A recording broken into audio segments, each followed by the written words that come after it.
Hey, you want bread? You want bread, you hobgoblin? Yeah. Eat the bread.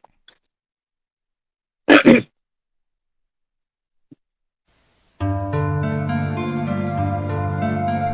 ready. I'm ready. Yeah. Okay, this is the next day after you kidnapped the man that just wanted to watch his Mean Girl DVDs. Where is it? The day begins with silence. Not the silence of peace or calm, but the kind that presses down on your chest like a weight. A silence that stretches through the bones of this forsaken city. You stir from uneasy sleep, if you do sleep, eyes adjusting to the darkness of Underdark again. It's been a day since you left the safety of the other city, of the Duragar one. The tavern is still, no creak of wood, no breath of wind. You and the echo of your own heartbeat drumming slowly and heavy in your ears. Draper is already up. You can hear him in the back fiddling with an arcane music box.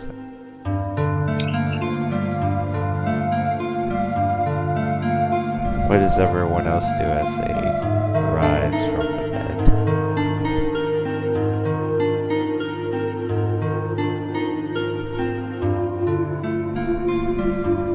Kayak is probably perched on like a little end table next to the bed, just staring fixedly at the door.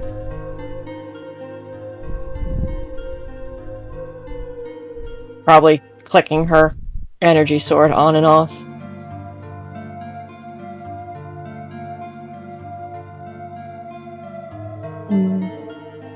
Diana's probably just stretching her bones out. Probably eating a few rations. Draper made some eggs. I'm going to eat my rations.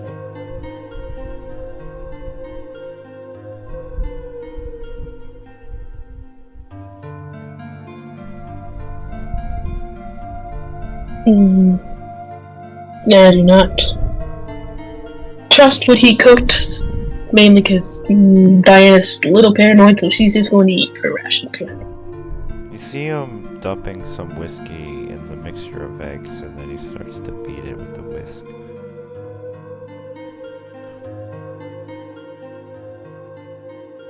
Diana looks on in disgust.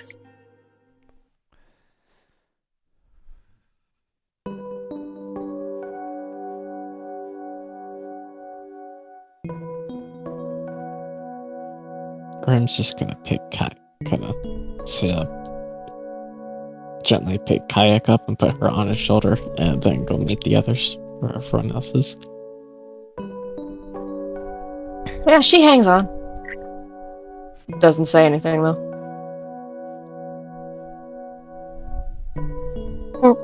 Opal will head out to where everyone else is in the main area. Where the fuck am I? I was wondering that too. Where am I? I don't know where anything is. I'm lost and afraid. I'm lost. There we are. Ray's just doing a bit of maintenance on his arcane engine on the back.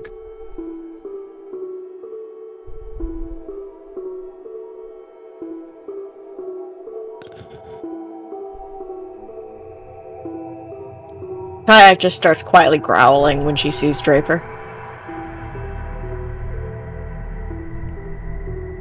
He looks at you and he goes, well, I didn't ask to stay here, sweetheart. I'd be gone if I could, but you guys forced me on this slumber party. He just gets a loud hiss in return.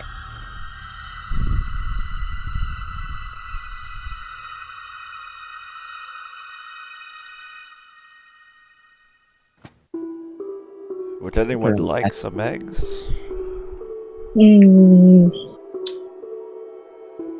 Don't eat those. Yeah, I'm good.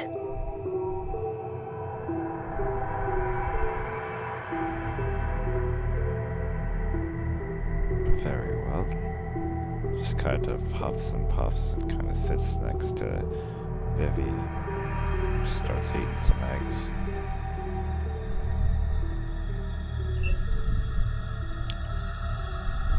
Well, I guess we'll see if those are poisoned or not.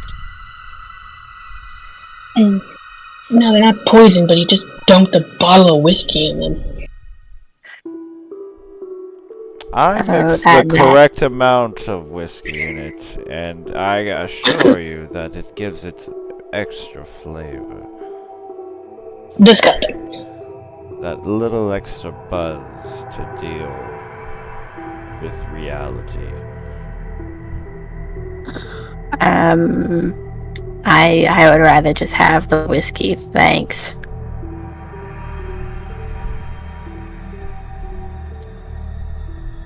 Why eat your food no good? Payak spits. Roll, Shanky, roll a stealth, and everyone else roll a perception.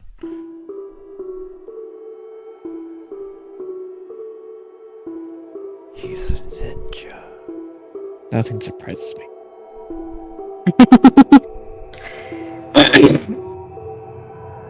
Unbeknownst to you, there's a goblin of some sort watching you through the windows as you eat or not eat the whiskey eggs, but no one notices you, Shanky.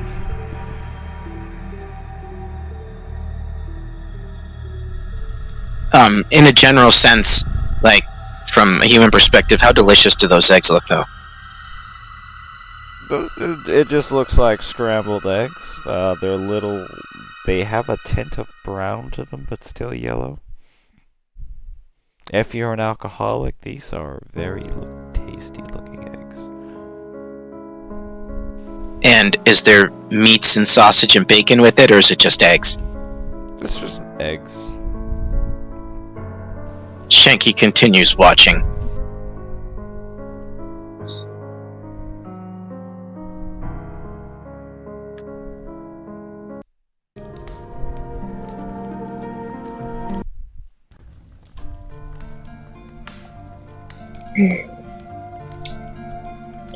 Well, do we let this guy go back to wherever he came from? I don't care. Oh, well, Maria was the one who wanted him to stay, so... He can go. Because we need to get moving. I'm gonna cast my once per day guiding star. With the bunker as the target.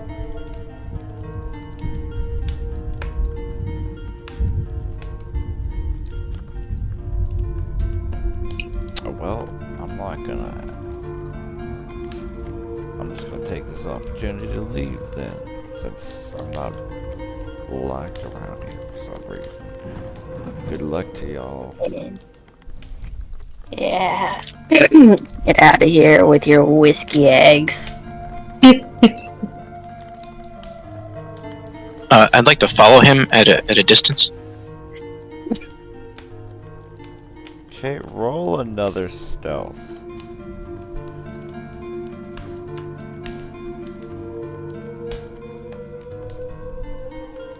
Can Draper see you?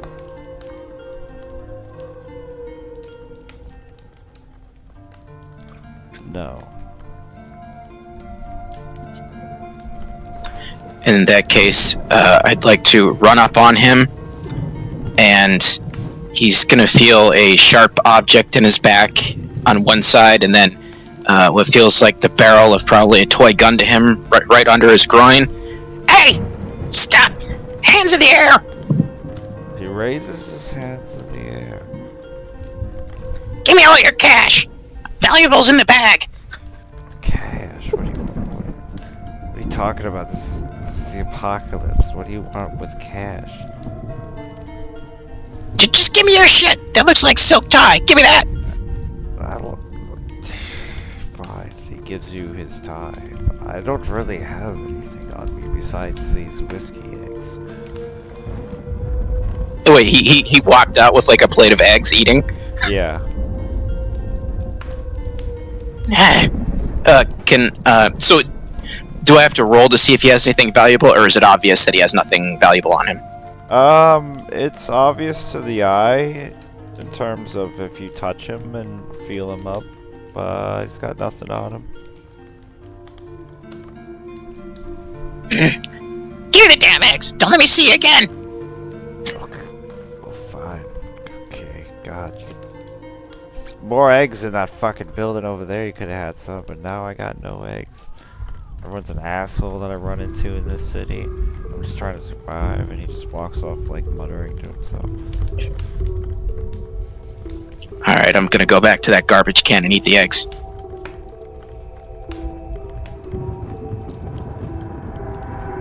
Okay, everybody do a perception check, and then make another stealth with disadvantage as you eat the eggs by the garbage can.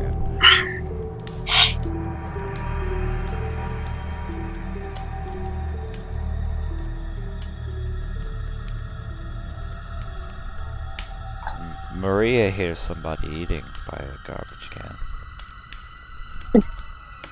Ray also hears somebody. So does Kayak.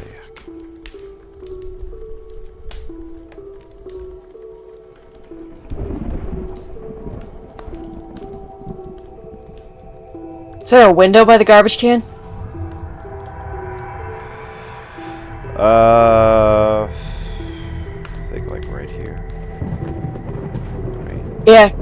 Hearing that, Kayak will take off of Grim's shoulder and fly over to stare out the window. Can you see out there? I can indeed. See a goblin eating a plate of whiskey eggs that Draper left with. An extra cute goblin.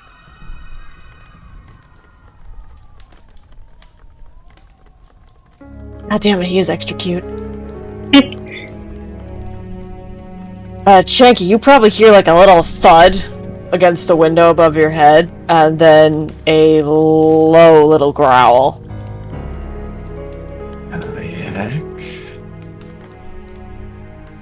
Shinky looks around at the ground for rats trying to steal his eggs, and he goes back to eating. Outside. Okay, looks outside.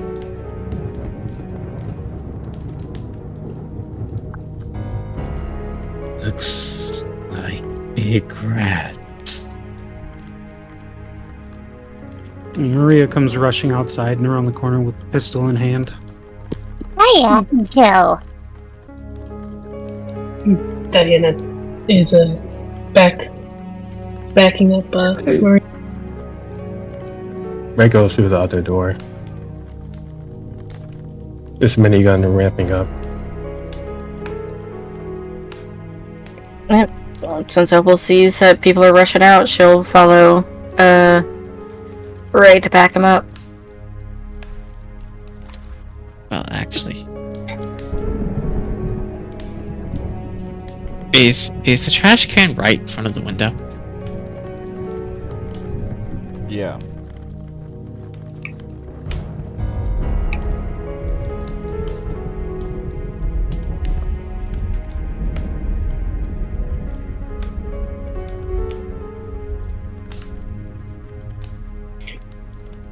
Grim's just gonna smash his hand out and grab the goblin My eggs! by the back of his like shirt or something. Do either athletics or acrobatics contested, both of y'all.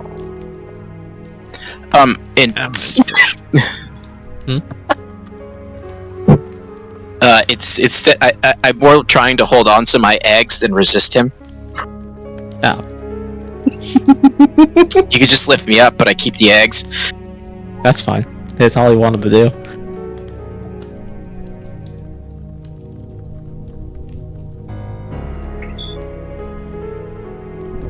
Yeah, Grim just fucking smashes his arm through it and just lifts the goblin up into the air by the back of his shirt. Kayak probably comes around the corner 5 seconds later and immediately looks extremely disappointed.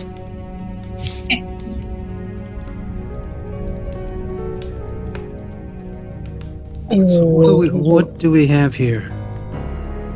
Yeah, what is that? Bunny rat. The goblin. These are my eggs. I got them fair and square. Nobody wants your eggs, goblin. You can have those. Where did you get them? Where did you get them anyway? I acquired them from I guess you'd call him a Chad with pointy ears.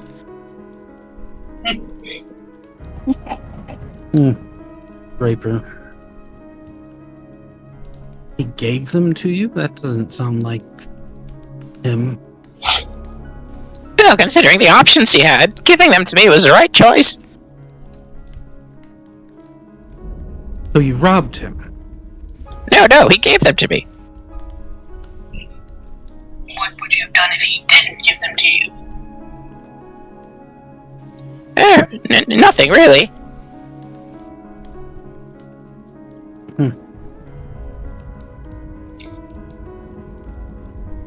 Insight check.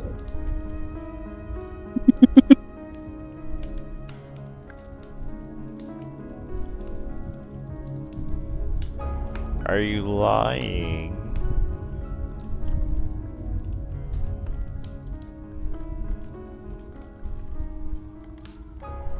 What am I taking? Oh, so yeah. Oh yeah, definitely lying. You can tell. Maria, I think he did rob this guy, or rob that guy. He would have probably done something. Who knows what, but he would have done something if he didn't get those eggs. I certainly wouldn't have shanked him and left him bloody in the road. Okay, there we go. You know, I don't really care about Draper, so alive, dead, doesn't matter to me. What's important is we're losing time. Can I'm running. kill this one? No, we can't kill everyone who we run across Kayak. You just hear an angry little squeak. Oh, and I'm the violent one. Why did you let that fellow go? Couldn't you have ransomed him? It seems like a loss of profit. I mean, you're down in the Underdark, so... Ransomed him to who? This place is practically empty. I'm sure he has family somewhere. If he did, they're all dead. He said he's the last one in here. Pretty sure everyone he knew is dead. Yeah. All he really had was Mean Girls DVDs, so...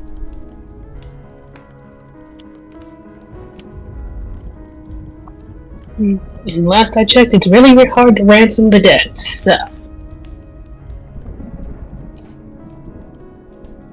You can see the gears turning in Shanky's eyes like he's about to say something, and then he stops. What Grim do with rats? No, take him inside, show him the rest of those eggs. He can have them. We need to get moving.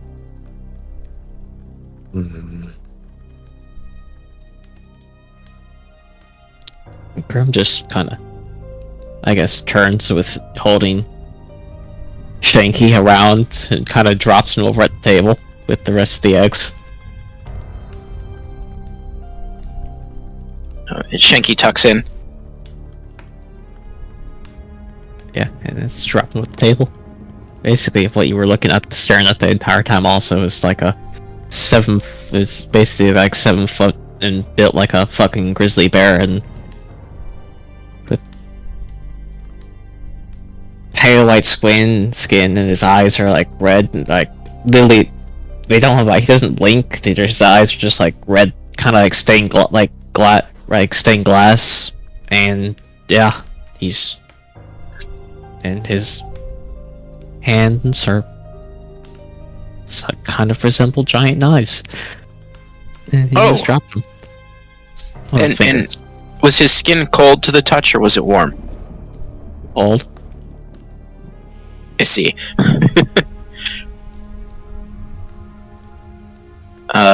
Anybody else want to describe what I'm seeing? Sure. Kayak's gonna flutter back over and land on Grim's shoulder.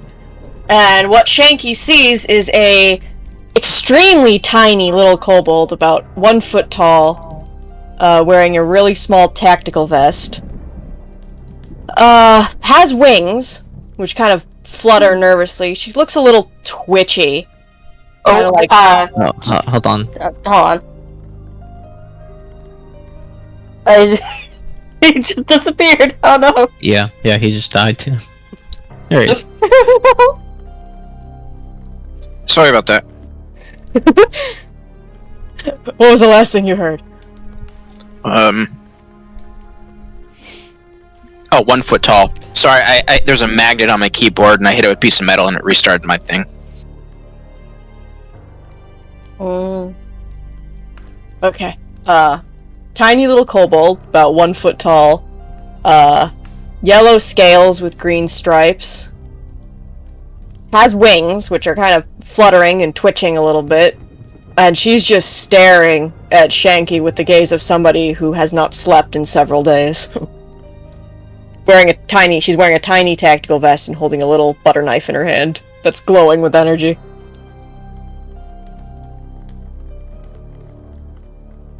Interesting. Let me see who is the here, how do you ping again? I forget. Right click. And hold.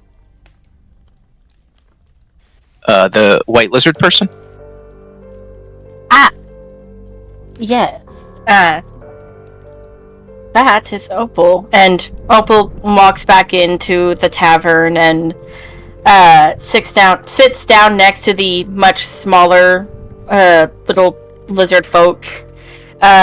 Opal herself resembles like a leopard gecko, but she is like bright white with little grayish tan spots and bright red eyes.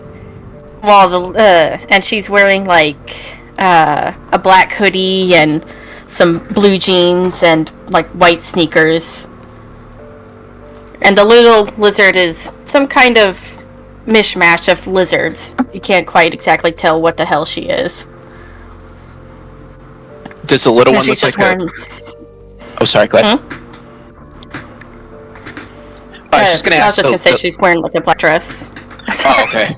Yeah, sorry, it's a delay. I was asking about the little one. Does the little one look like a familiar, or does it look like child size? It looks like a child. She is just another lizard folk. And who's this? That is Maria. Maria's... Can't remember how tall Maria is. She's she's like 5'7", 5'8", something like that.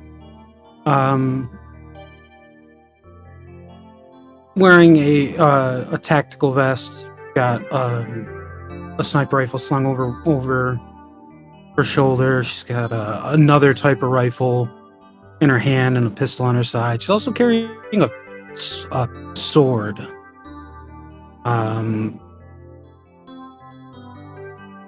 She looks obviously military, though she doesn't dress like it anymore. And you see she's got like patches on her tactical vest that kind of the universal symbol of a of a medic, and she's got a holy symbol hanging around her neck. Is this holy symbol one of the gods that anybody would recognize, or is it like a personal god that regular people wouldn't know by looking at the symbol? It's a symbol of Elastri. Which, if you're in the Underdark, you probably know who Elastri is. She's the good drow god. Oh, okay.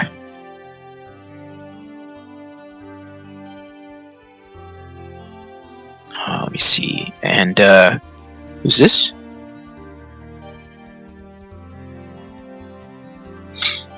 That is Diana. She is 6 foot. She is wearing a turtleneck with jeans and hiking boots and a backpack. She has, you notice her hair is very curly, but also just a mismatch of colors from pink to blue to yellow. And her eyes are very, very light. So from afar, they just all look all white, but if you really stare, you can see that she just has very pale irises. And I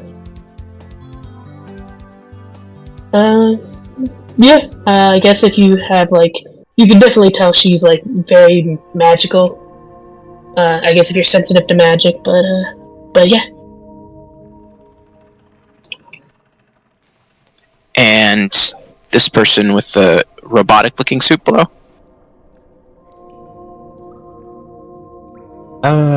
That's...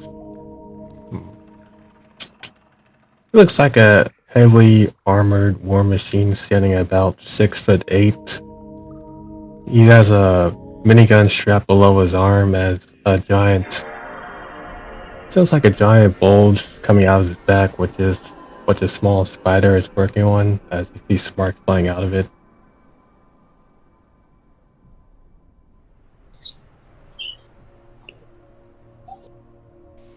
Yes, your character looks very intimidating. You'll see Shanky shrink away at the look of you. And is this a character, or I can't tell if that's a summoned creature or something? That's Bug. It's a bug. It's a gigantic cockroach.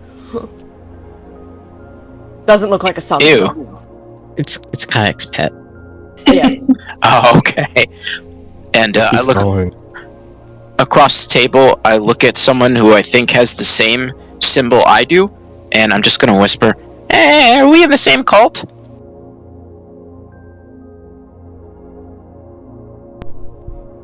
No, meatbag.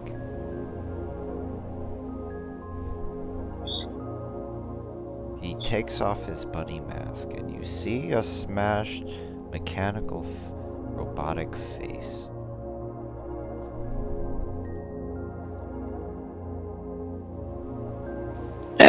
Oh. I am not like you. Yes, you're clearly deficient. Apologies.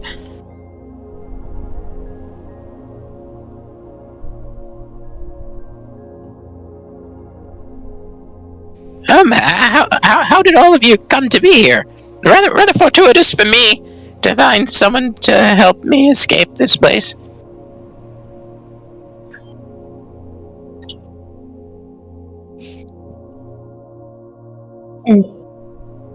A series of unfortunate events on the surface led us to a encounter with a giant storm dragon. Undead storm dragon. We took refuge in a prison, followed some Durgar down here to try and escape the thing. Fought of some kind of void beast. Met a god. That was weird. Oh, interesting. Which god? Elastri. Oh, that one's powerful then. And now we're attempting to make our way back to our home.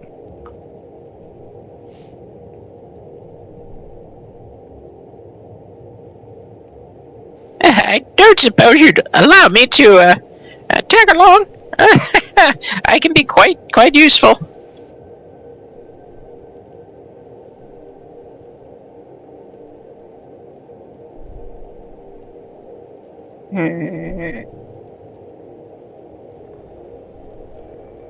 Should we? As long as you keep your whole stabby thing in check, I guess. Oh. Stabby thing.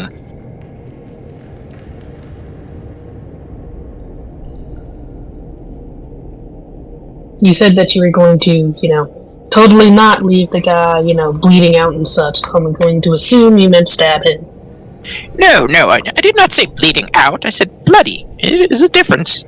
I wouldn't murder someone and leave them on the side of the road, especially when they have nothing on them. Uh-huh. So as long as you chill out with that, then maybe.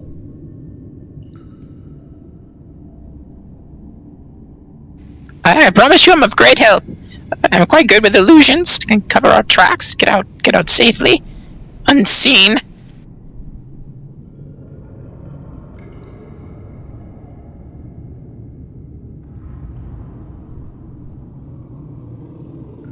Angry growling from Kayak.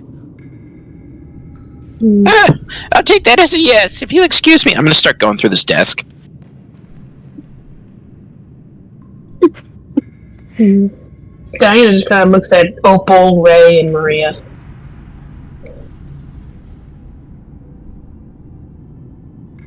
Just keep an eye on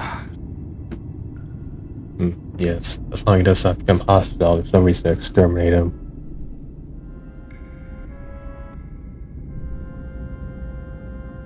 Yeah.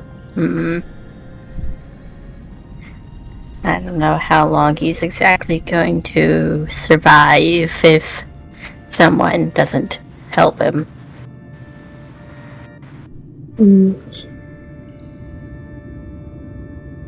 Stupid. Yes, Kayak, we know everything that we do is stupid. Grim Grab your gear. Watch. Grim Watch Rat.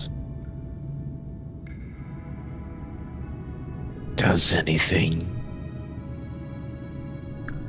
Grim Crush.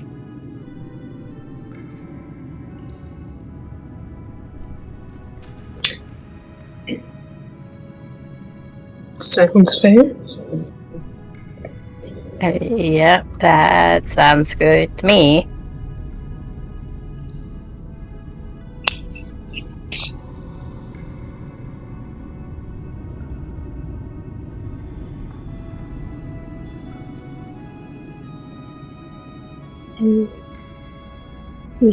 Alright, well. Shall we continue our trek out of here? Yeah.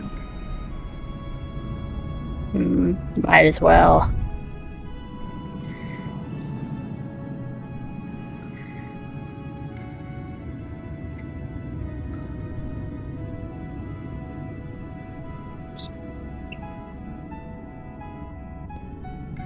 DM, can I make a perception check to see if I find any valuables on this desk or when I rip open the cushion of the chair?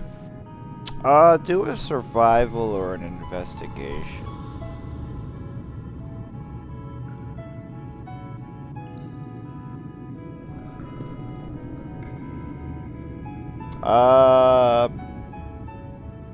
You don't really find anything of value, just old bills, tax documents, a gold letter opener. Nothing really that stands out that that you could really take, honestly. I mean, you could take all that stuff, but mostly just kind of junk personal items that was left over by the previous owner of this tavern. Alright, I will take the golden letter opener. Can't leave empty-handed.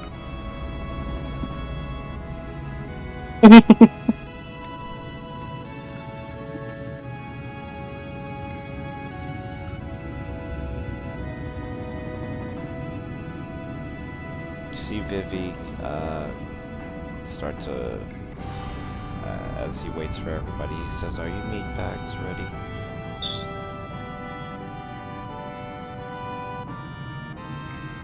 Yeah, let's get moving. Yes, we are.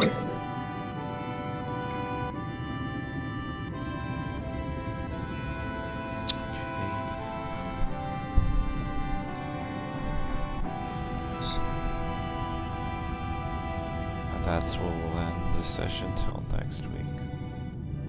Nice. Great session, everyone.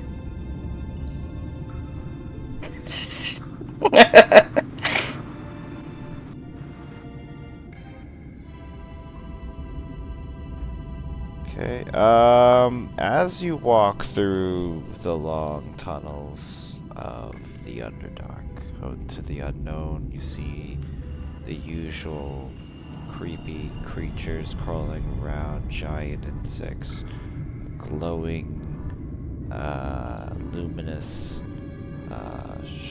mushrooms and fungus and different things. Eventually, you get, Vivi brings you to a bridge, and it looks almost like it's spanning endless into the darkness for a long time. Though something at the entrance of the beginning catches your eye at the entrance of this bridge. It is a bloody... looks like a bloody woman. Like a corpse? Not a corpse, like a woman on the ground, like she's unconscious. She looks like it looks like a pale elf that's on the ground. Hold on, I'm trying to load up the fucking map and shit. It's just not letting me because it's being fucking stupid. Shaky.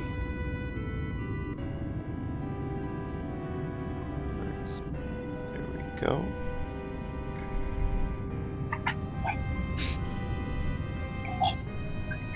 Can you guys see right here? Yes. Yep. Yeah. Yeah. Mm-hmm. Oh man, I liked how tiny Kayak's token was.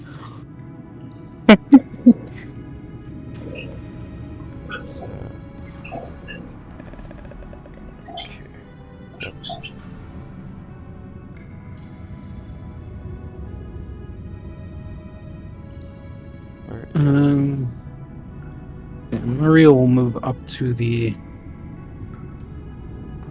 bloody woman.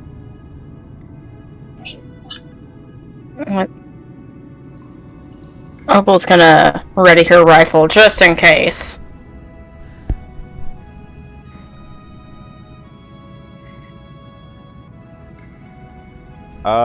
When you get up close to her, she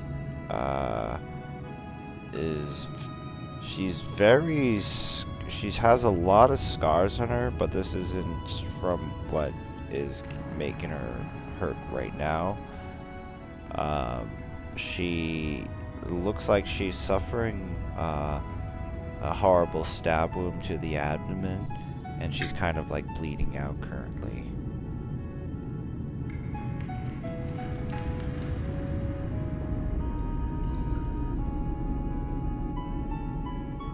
Is she conscious?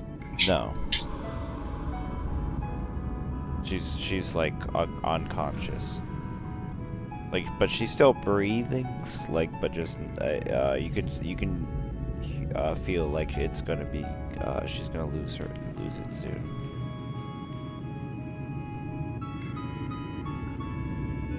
Can I do a medicine check to try to maybe restore a little bit of health? Okay, go ahead. Actually, I'll do a healer's kit.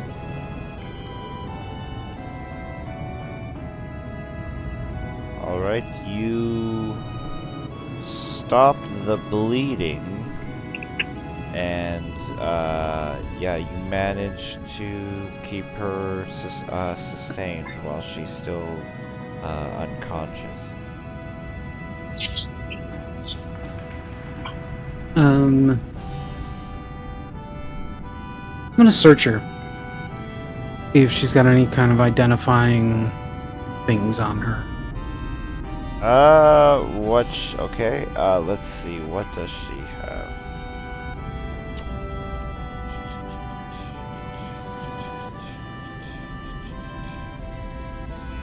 How thorough of a search are you doing? Not too crazy. You know, check the pockets. Okay, See if she's got any identifying like marks, like tattoos, or if she's carrying maybe like a holy symbol or something like that. she's got a katana, she's got a dagger. Her clothes are kind of just plain black, kind of something military a little bit, looking drow military. Do a history check. Oh, this is gonna be fantastic.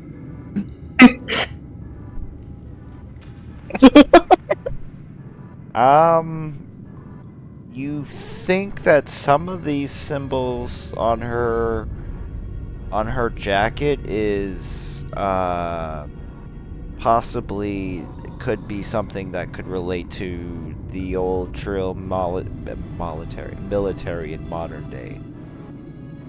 Well, their time at least, before the world collapsed.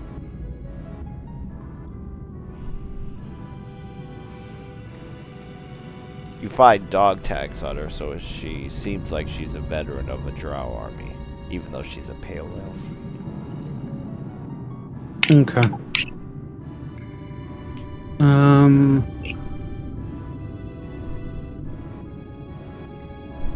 Yeah, I'll use a first level spell. Why not? I will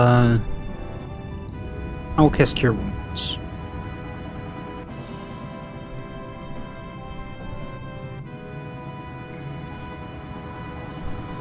She awakens slowly as her eyes open. As she awakens. What the fuck am I talking about? She opens her eyes slowly as she looks at you and says, "Who are you?" We're from the surface. What happened to you? She slowly is getting up. Are you letting her get up? Yeah, she can get up. She gets up. Did you take her weapons? No. Though if she reaches for them, she's gonna feel the pain. Okay. She kind of gets up. She touches the pockets of her jacket. She takes out a thick cigar. And she lights it. And she says, "Little, I was jumped by some squid faces."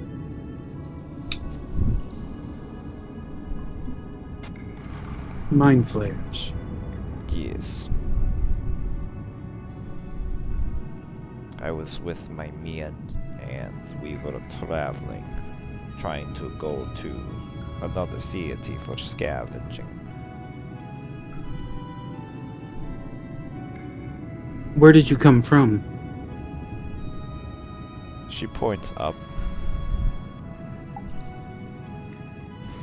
The surface. No. If you look up, it's just pitch black. She just says, "I feel. I thought I was dead. I must have landed on this bridge." Okay, so just an upper level of the Underdark. Yeah.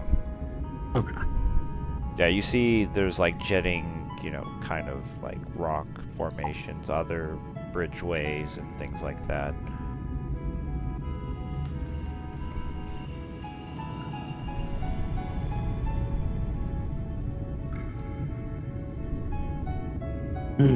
Well, you can accompany us, but mind your manners. Mind my manners. Yes, mind your manners.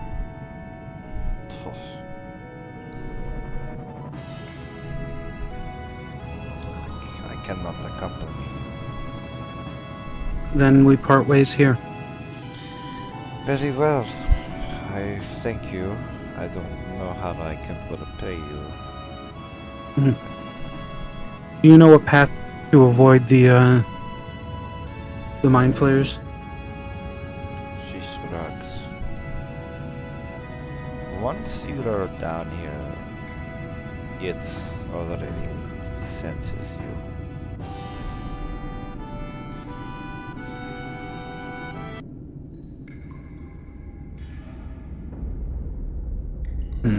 The new leader, king, or whatever it is of the squid faces. There's something down there powerful that can sense all of us.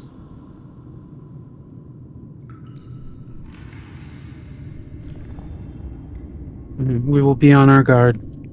Maria will point back down the way they came from. Said we came across the city.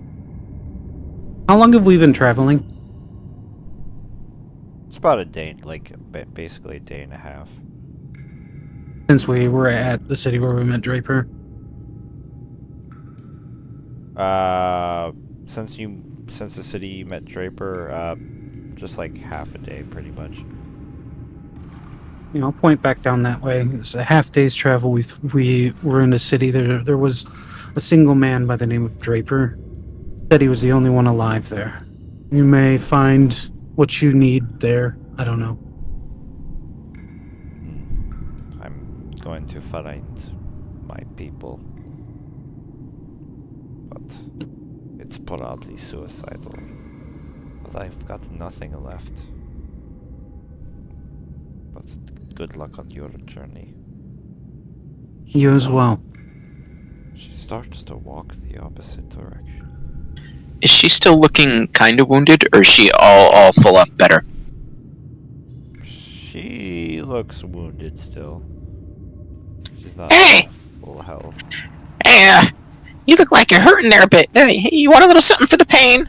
Little goblinberry wine? I gotta open up my cloak and there's a couple flasks of goblinberry wine just hanging off of it. What do you say? Sure. She grabs it and takes a swig. Hey, you'll be feeling better in no time. First one's free. Second and third and fourth and whatnot are gonna cost you. What are the effects of this wine? We never hammered that out, but I believe you said they're equivalent to Molly. She takes a shot of it. She goes, you'll know. Everything is starting to look a little better right now. See, you always gotta be optimistic. Yes, I feel like I can do anything, and for some reason I have the notion to do a dance.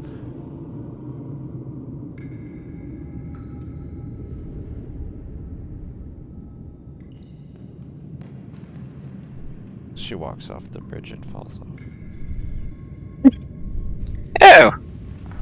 Well, we all make choices in life we may regret, I suppose. Wait, what the fuck did you give her? Oh, nothing. It's a pastime of my people. Normally, this soothes the heart and aids the mind, but perhaps she was very depressed. You see her pop back up. Oh my gosh, I forgot that I could fly for a second. And then she kind of skips down the rest of the way. Her face kind of looks like she's flushed. Her eyes look like they're like super big pupils. See, she's all better. It's all thanks to the wine.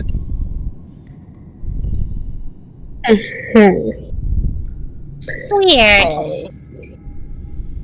Guns for the kayak.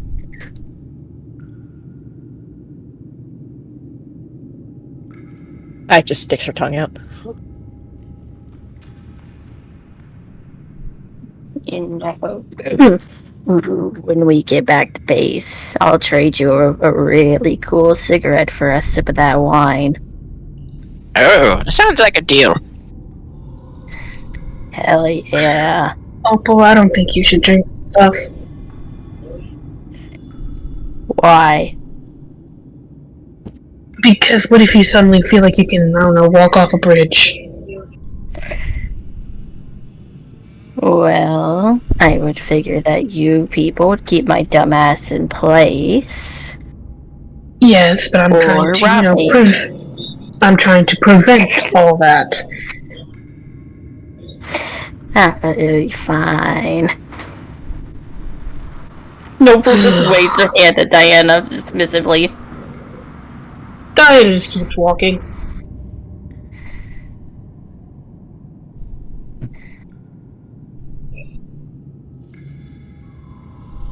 I'm just gonna look down at Eclipsa, and just ask, tired?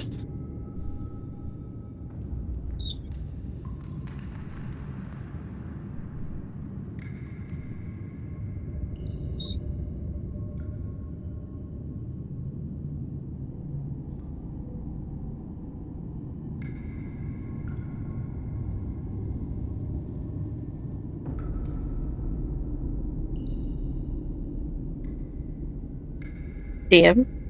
Huh? Grim was talking to Eclipsa. You control Eclipsa. Oh, I control Eclipsa? Oh, okay. I am tired, yes. My little baby legs are quite exhausted.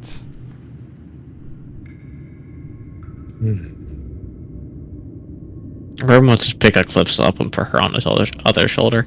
Ha ha ha. Instantly hear growling from Kayak. You see Eclipsa just mimic you, childly, as she goes, I'm Kayak,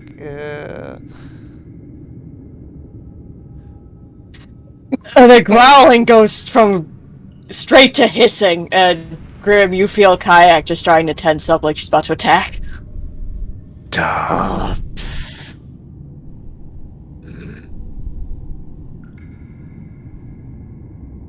She won't move, but the hissing continues.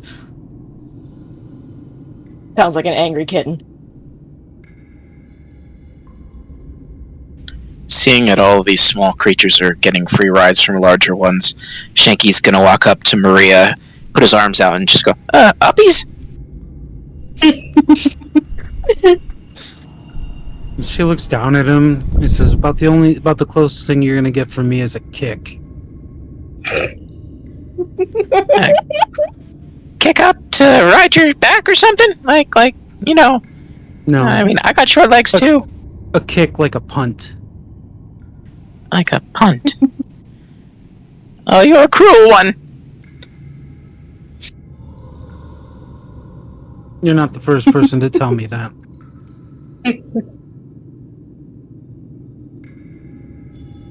So, Diana, uppies?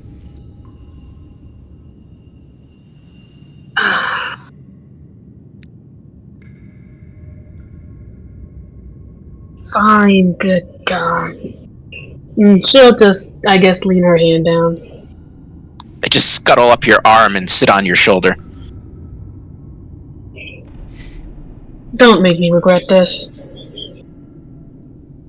Oh, I won't, I assure you. Look, we look quite cool. I'm riding your shoulder, and my companion's riding mine. You see a little gremlin creature on my right shoulder. What is that? Oh, my companion. It's been with me a long time.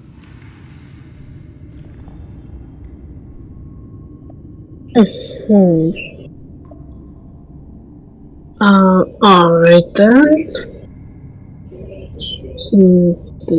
Yeah, Diana will continue to walk with Shanky on her shoulder.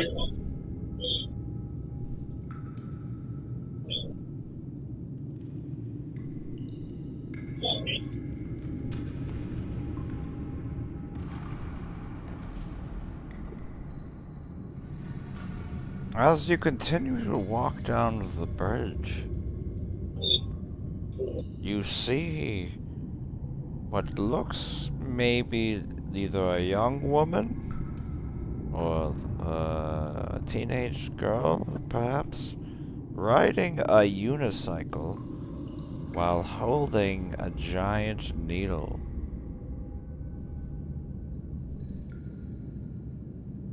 Oh, what fresh hell is that?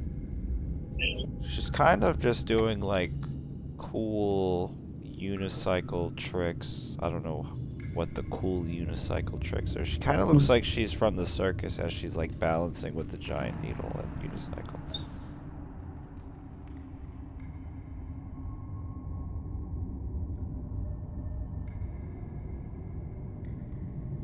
Kayak kill? Sure.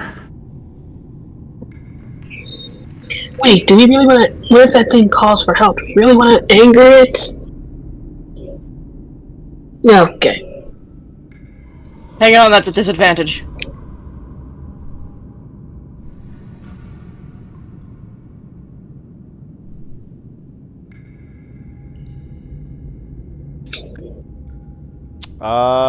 You fling a firebolt and it misses. She just stops, even the wheel, and even when she stops moving the unicycle, she's still balanced perfectly, and then her back slowly turns towards you and she faces you and she says, "That was quite rude."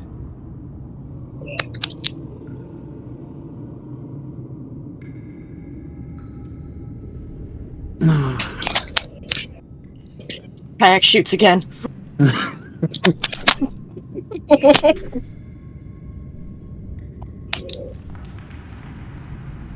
Okay, you hit her this time. Roll initiative.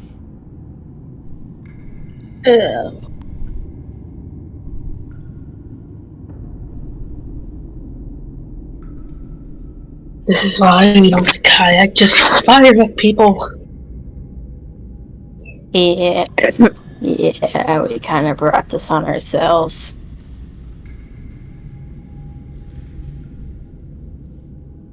Hey, Kayak asked this time. I mean, yeah. No, she did ask. Yeah. And Ray wanted to see what happened. Of course he did. The most and- unhinged of us all. And Maria has, I think, finally reached the point where she just does not care anymore about what Kayak does. Maria's fucking depressed.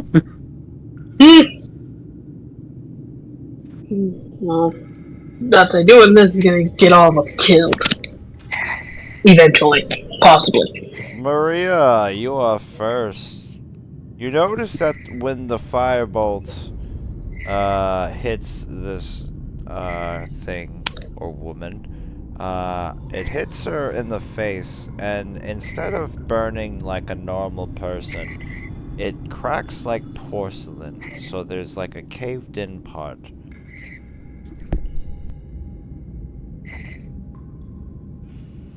Some kind of automaton. He's gonna step kind of forward just a little bit to raise her rifle and take a shot at it.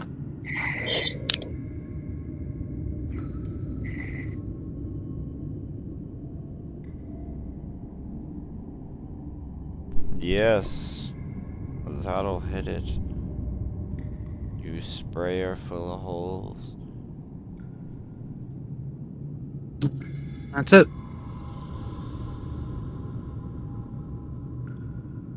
Okay, who's next?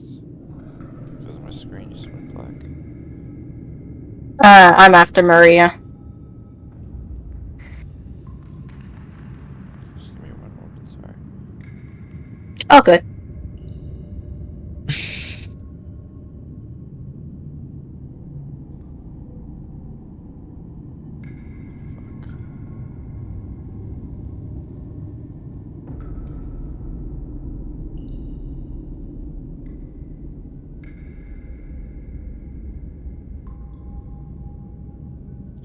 Come on, bitch. Thank you.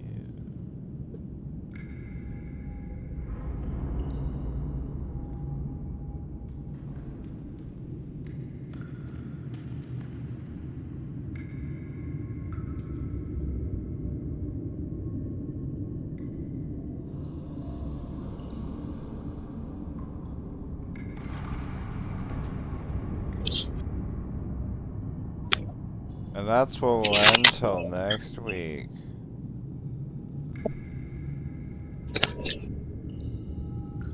What do you do, Opal? Okay. I can't actually see the one, so I guess Opal is going to move. The porcelain woman is now in pieces, but still somehow still together.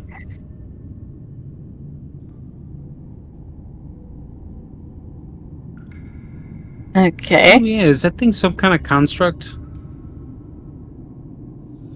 You asking me out of character? Yeah, well, it makes it matters for my weapon. Yeah. Because the weapon does double damage to constructs. Yeah. If Okay, it's so- double damage, then it's dead. Oh. Unicycle girl. The porcelain pieces just fall to the ground on the all over the bridge as it just shatters. In the back you hear more squeaky sounds, what sounds like more unicycles. Okay. Well, Opal is going to ready her Gauss rifle for when something comes out of the shadows. Something aggressive, I should clarify. Okay. If that's it, then Ray.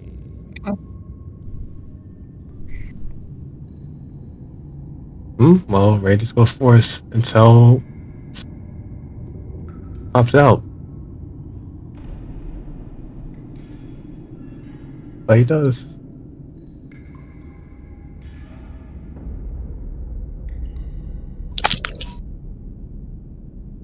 Yeah, he does. I don't think I can do that yet. No, I can't. Oh, not the. Okay, if you're holding your action, then kayak. You just hear Kayak let out a very angry little squeal. You said Kayak could kill! Maybe next time, kill it faster. She's gonna take off of Grim's shoulder and fly up about 20 feet. Probably notice she's moving a lot slower than she normally does, and she's gonna ready a firebolt in case something else comes out of the shadows.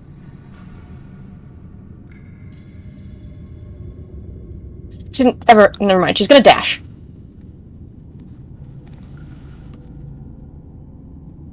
That'll be it for her.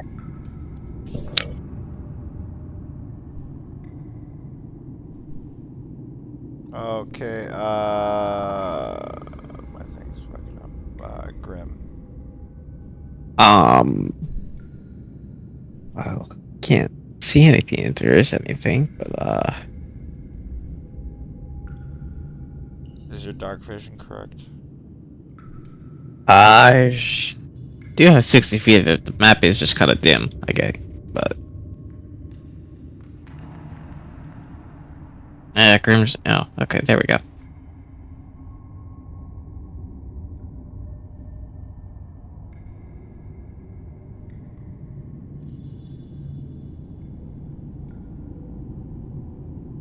All right, I'm just gonna wait here and for something to come out. Okay. You're holding an action. Yeah. Okay, Shanky. I have Devil Sight. Do you mind increasing my dark vision to 120? No. Oh, is that for me? You gotta subscribe to my Patreon and my OF first, and then you get Damn. vision. And is Kayak flying, or are you like on the ground, Kayak? She's flying. Okay. I am going to cast Silent Image. Luckily with this new feat, it's basically like a subtle cast, so no somatic or verbal components needed. And I'm just going to have a spiked wall appear right here. Just to give my friends cover, so it'll be like a wall with spikes facing towards the enemies. And that will be it for Shanky. I, for some reason, did not add my initiative. I had 16, so I'll just go after Shanky.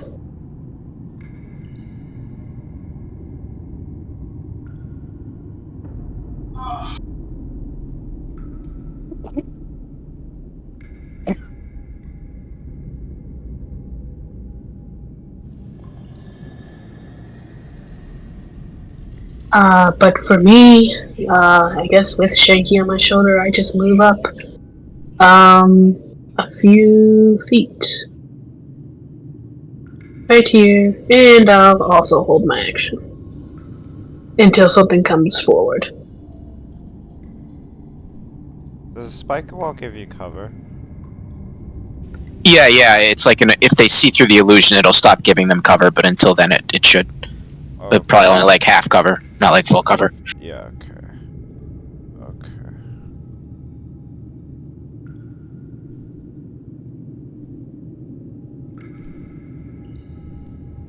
I'm gonna have a conniption if Roll20 doesn't get its shit together. Okay. Understandable. Mythic character. Okay. You hear the charge of unicycles. Oops, hold on, let me measure this. I don't know. You guys can see through that though, right? The silent image? No, only I can see through it. To them, it's just like a wall that appeared that they can hide behind. Okay, yeah, you see, so only Shanky can see that, I guess, behind this wall. As two, of these, constructs riding unicycles. The third one pops up.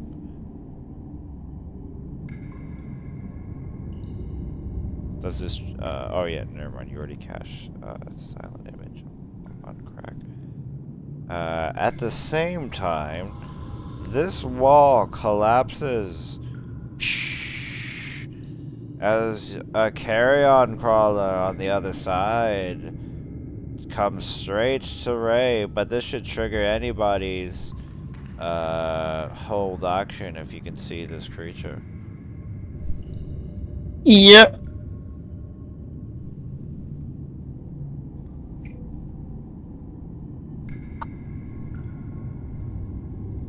Gadoosh, as you spray into this giant insect. Does anyone else have any actions? It's not in my range, so no. Yeah, I'll fire a. Yeah, I'm gonna fire a Chaos Bolt at it. Chaos bolts. Oh, Ray with the rapid pellets.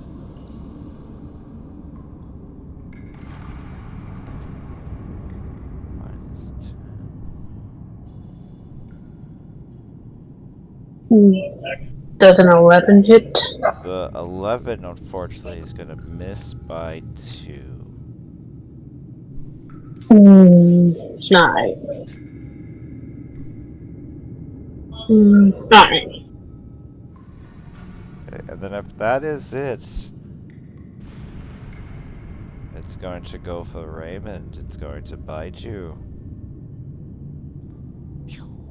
And it misses. It's going to try to touch you in a hentai style with its tentacles. 10-5. Yeah, it does it. Okay, do a Constitution saving throw. Oh, yes, by 1. You almost became paralyzed, but maybe it was The years of training of being an alcoholic has made you immune to these poisons.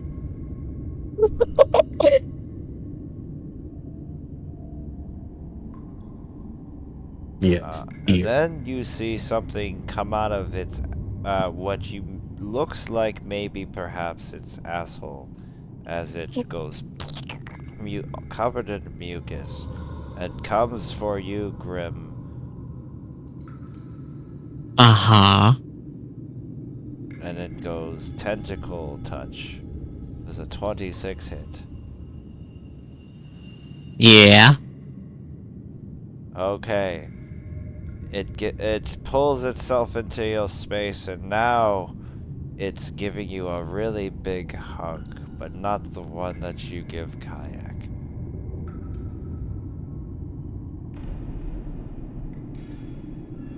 Oh wait, I had an attack prepared when something got in my range. Oh yes, you can hit him.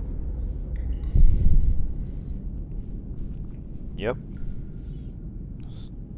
Cool. Slash as he gets close, and then it leaps at you kind of like a face hugger, but right now just attached kind of to your arm, just kind of squeezing it really hard.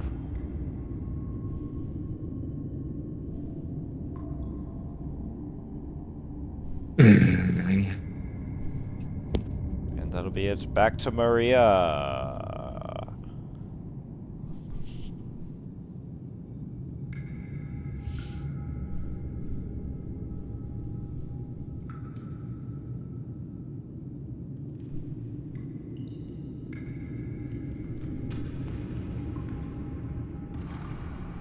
Oh, you're mute, Mal. Sorry about that. Yeah, she fired at the carrion crawler. The carrion crawler? Yeah. Carrion crawler, that'll miss. And then she's gonna stow her rifle and pull out her pistol and sword. And that's it. She pulls out her pistol and sword and maybe her tits, huh? Huh? No? Okay. Opal! You're also just doing that. Okay. You were just pulling out your tits? What? Huh? What? Go ahead. What? What? Oh, Opal. Opal doesn't have tits. Pull out your lizard Jesus. belly. Oh, sorry. Go ahead. She's gonna aim her fucking rifle at the big bitch again. That guy. Big bitch. Yeah. Shoot.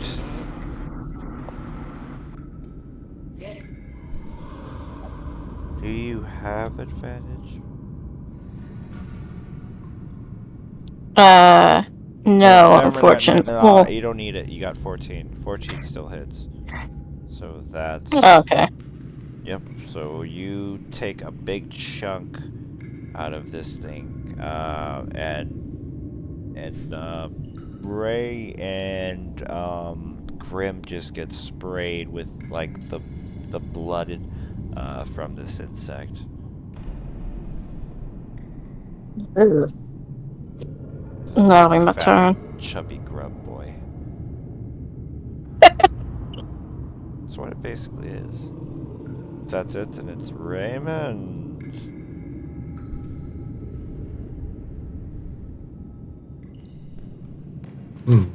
Ray's gonna target this thing even harder and cast Hunter's Mark on it.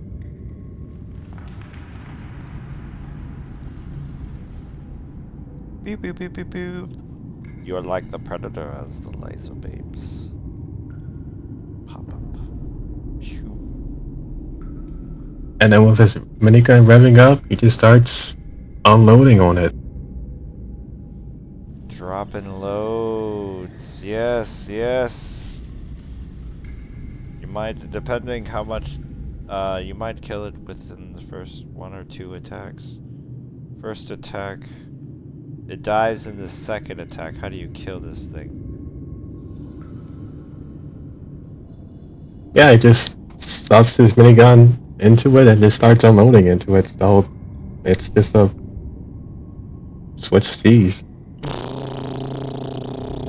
You just see this thing just deteriorate and just get mowed down as pieces are just flying everywhere at this point.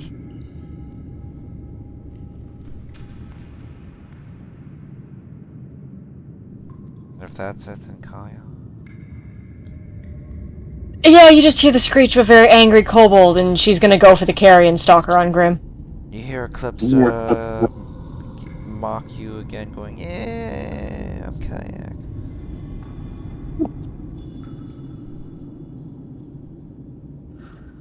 She's too angry to take notice of that, thank God! She's holding a regular buddy knife. Buddy knife? She's holding a regular butter knife, and she's stabbing the Yato gnome in the eye, and he's just kind of ignoring it. Yeah, first stab is gonna be Booming Blade. This is to the thing on Grim, right? Yes, does a 10 hit it? You should have advantage, technically.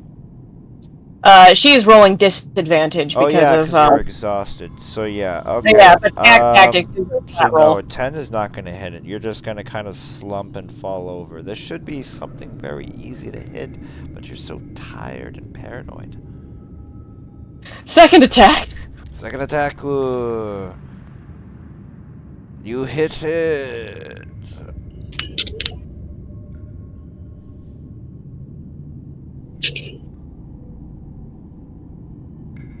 And that's all she can do. She does not have her second blade yet. Okay. After you hit it, it just falls off of. You cut some of its limbs off that were attached to Grim as it falls on the ground again.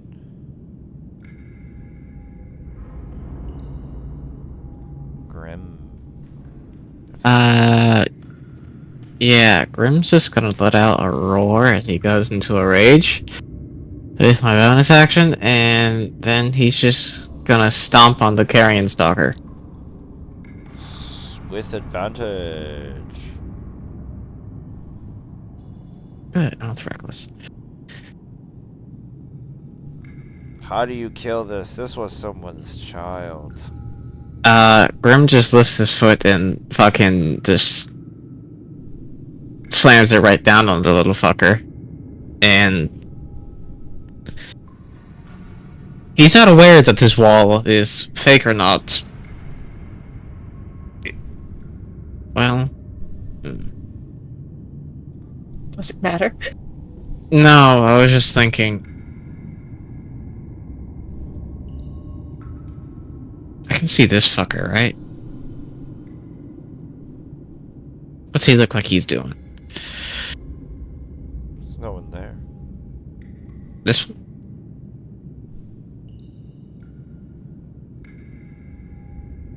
Yeah, there's no one there. I don't know what you see. Oh, we see like a weird bearded guy riding some sort of weird creature with horns. Really? Yeah. Yeah, it looks I like a wasn't monk. Try refreshing, because that might be a mistake, because I don't have that on there. I don't see it anything. either. I see it. it. Refresh. That's a yeah, I see it. Oh, now it's not there. Oh. Okay. Yeah, same. Yeah. Alright then. Yeah. Here, put my sheet Goblin back. Berry wine. I blame the wine. It's the ecstasy. Oh. Yes. Alright, so Grim's not aware if this wall is fake or not. And, he doesn't really care. He's just gonna fucking sprint through it. Because I think I assume he could hear the other people on the other side. Yeah. They got squeaky, rusty unicycle wheels. Yeah, he's just gonna sprint right fucking through the damn thing and attack, the one in the middle. And they'll probably have advantage anyway, so it doesn't really matter. So, Reckless.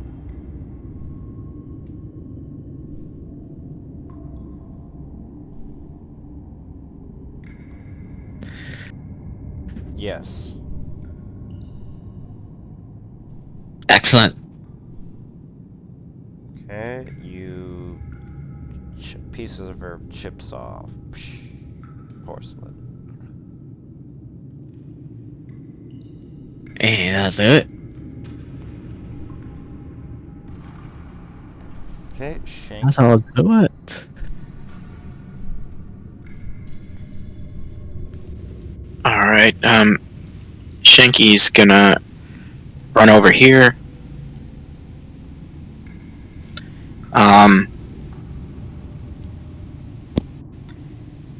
And I think he's just gonna scream at these guys for his bonus action. Put your hands up! Give us all your valuables and we'll let you live.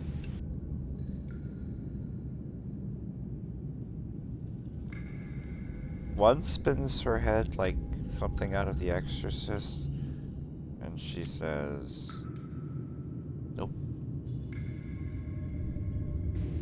It's too bad. Shanky pulls out a shotgun.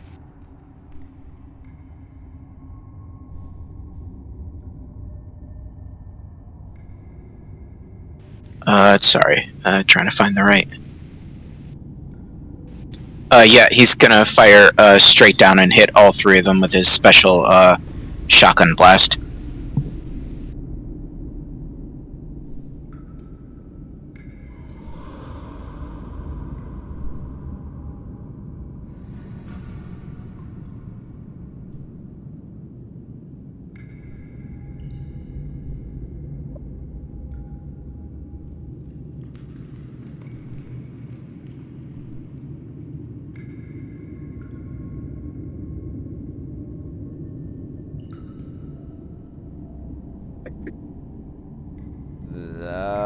They all fail and take a shot from your sawed-off shotgun. Alright, second blast is gonna be the same.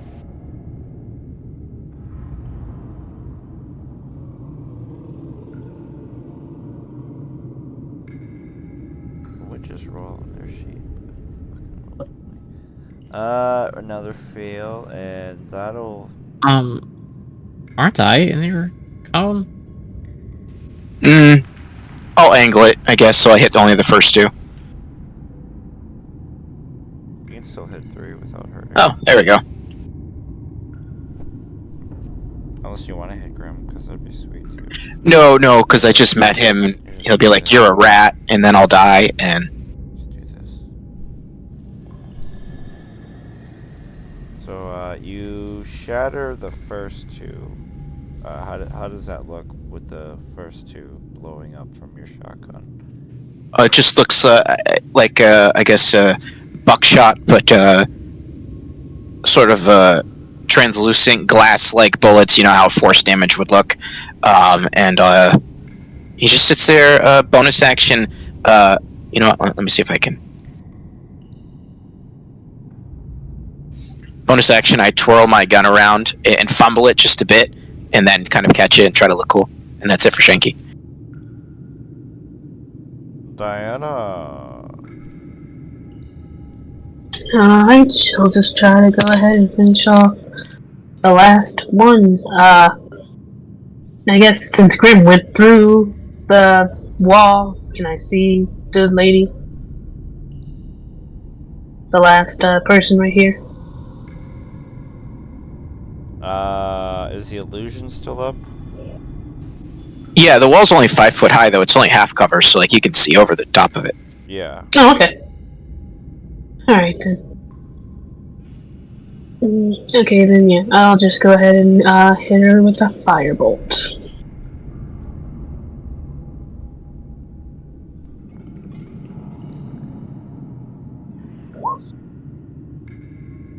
Yes.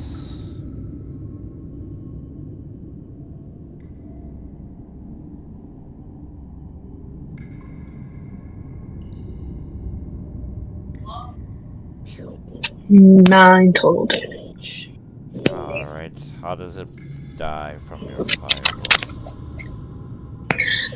Yeah, Diana will just point her finger at it as a bolt of multicolored fire shoots out like a bolt of lightning, going orange to yellow to red until it hits it and explodes in a colorful, fiery mess.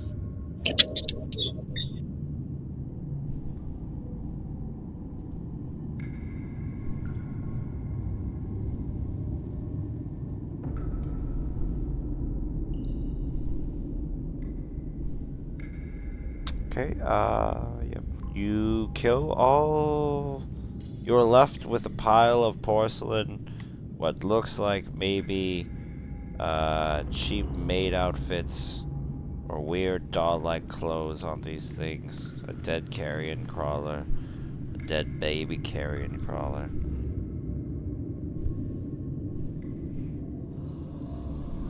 Hey, bunny cultist guy, I think we found you a new face. He shakes his head.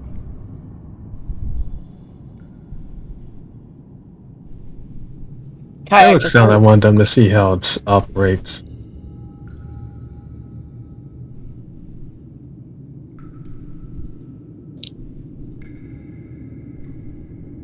You want to see how it operates?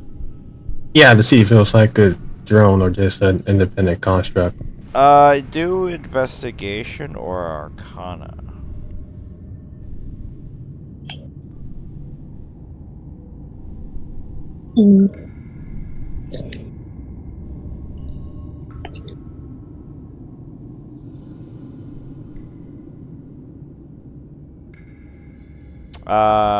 These things arise from innocent intentions and heartfelt wishes.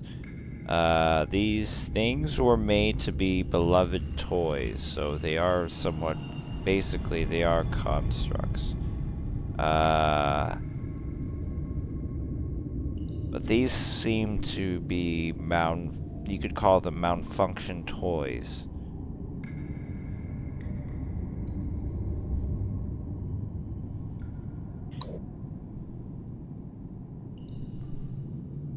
Can I look at the giant worm monster just to see, are these like normal down here, or did someone kind of let loose this thing? Carrion crawlers are very common in Underdark. Okay. Underground in general.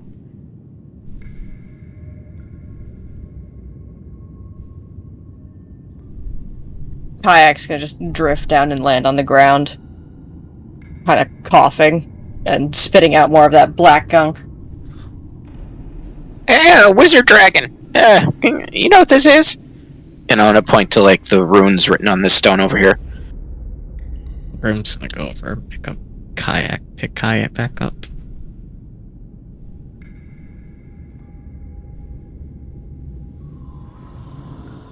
If Kayak is the one you're calling Wizard Dragon, she has no idea you're talking to her. You flying thing that shoots fire. Do you know what this is? Are you metal guy?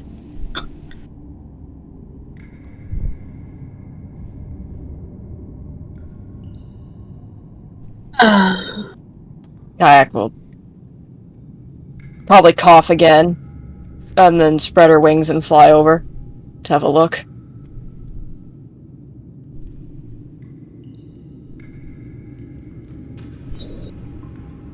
We'll all stumble over and look.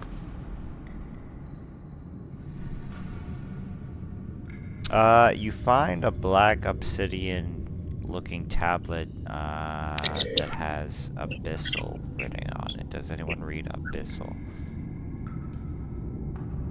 Close, but no cigar. Nope, nothing here. Nope. I read Infernal. No. You just see gibberish on this black broken tablet.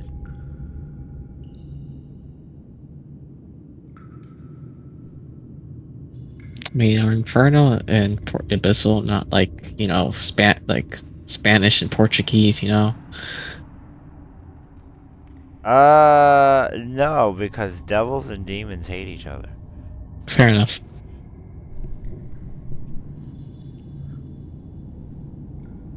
So, nobody's got the translation magics? You see Kayak put a hand out and kind of... She mutters what sounds like a spell, but nothing happens. Above table, I am out of spell slots.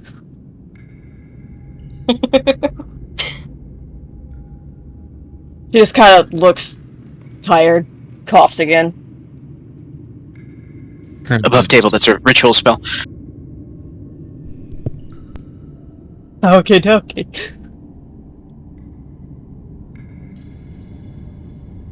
Give me a bit.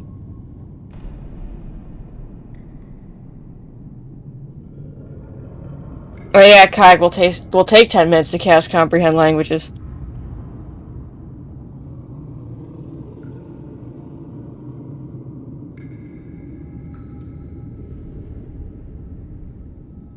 Probably the first time any of you have seen her cast a ritual spell.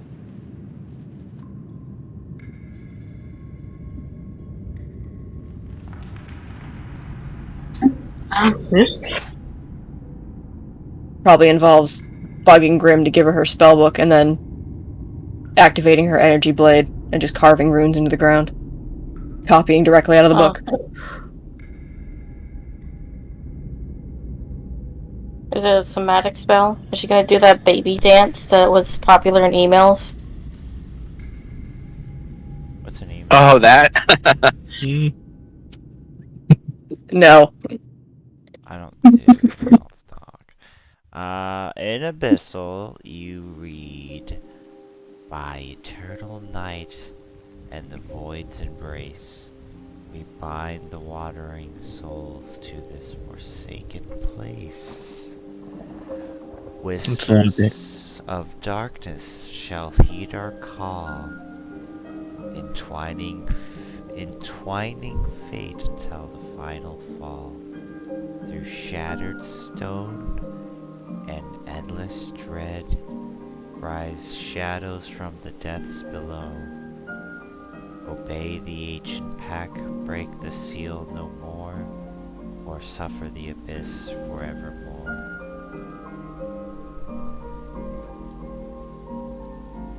Yet she translates. And then make a wisdom saving throw. With disadvantage, you tired fucking asshole.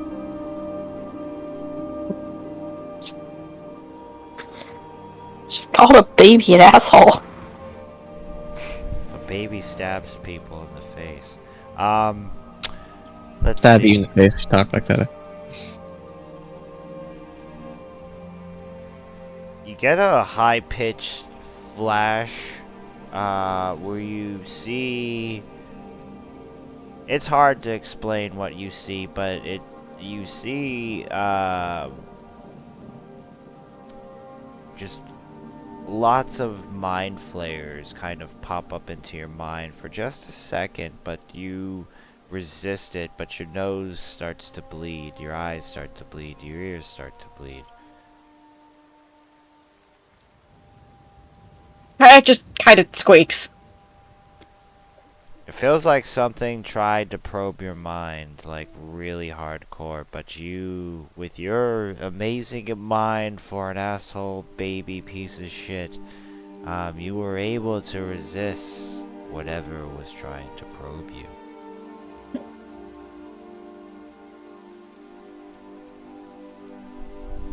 Kayak just kind of sways a little bit, probably still on the ground.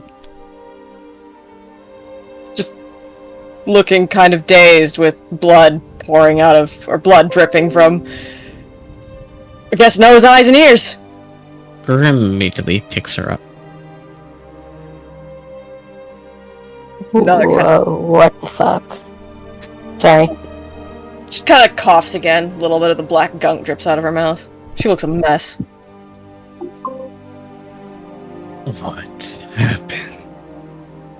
He's just gonna has like a finger kind of patting her head.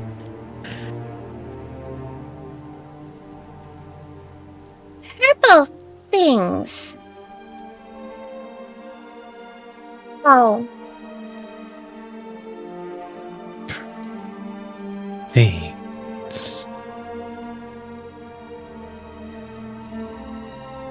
slow nod.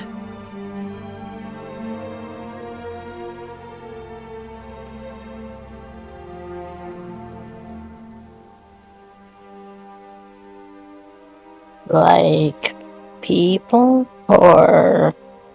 She nods again. Probably like holds a hand up under her chin and waves her fingers. Little like tentacles. Oh, okay. Yeah, mind flayers.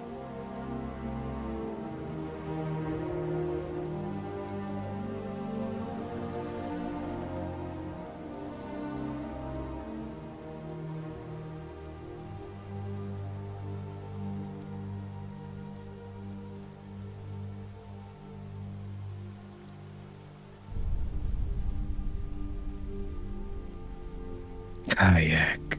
Rest. Okay. He's just kind of gently wiping the blood and stuff out of her face. Well, best he can. With like the back of his hand.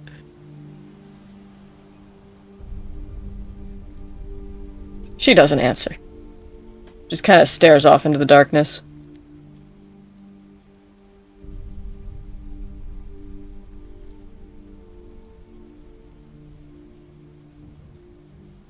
Grim will look back at Maria for direction.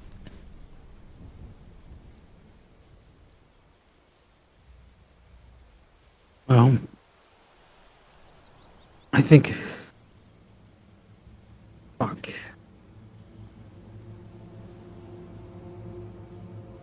I don't know.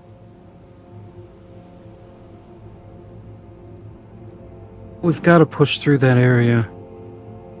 If we don't go through that area, then who knows how much longer it'll take us to get back home.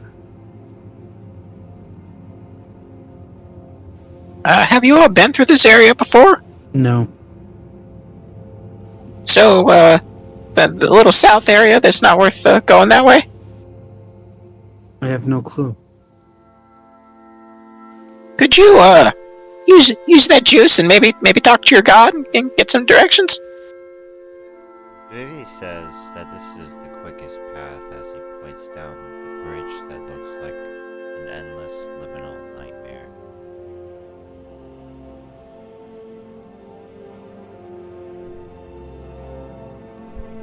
Oh, great. He says, unknown, what's to the south?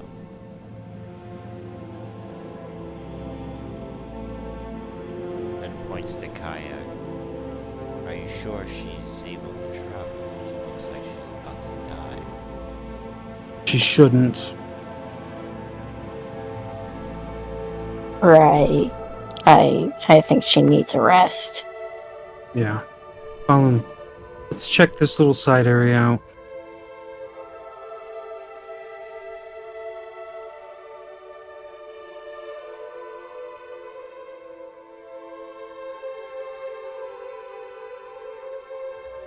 It looks we'll like follow. from first impressions, just an abandoned beginnings of a mine.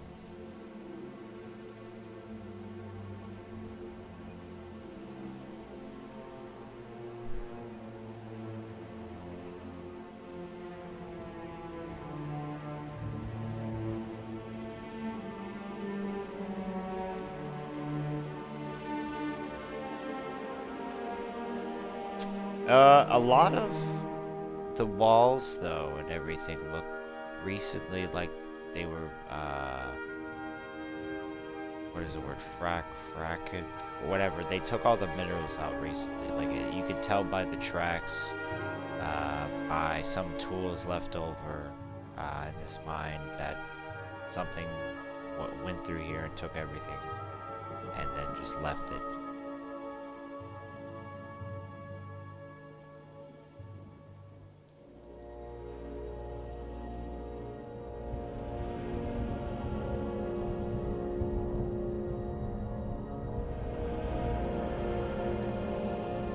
Deeper to the south, you find an elevator that leads deep into the mine.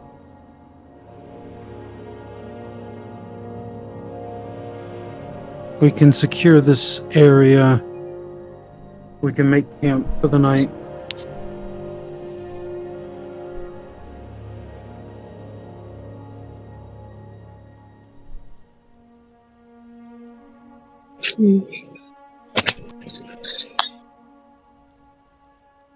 That might be for the best.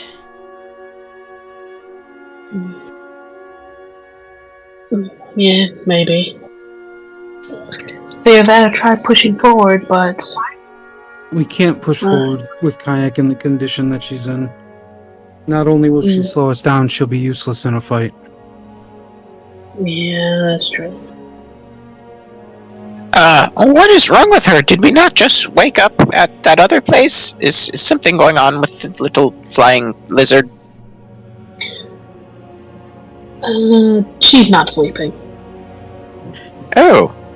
Well, lucky you found me. I have just the cure. I open up my cloak and show you the goblinberry wine. No. You get a very deep, low growl from Grim.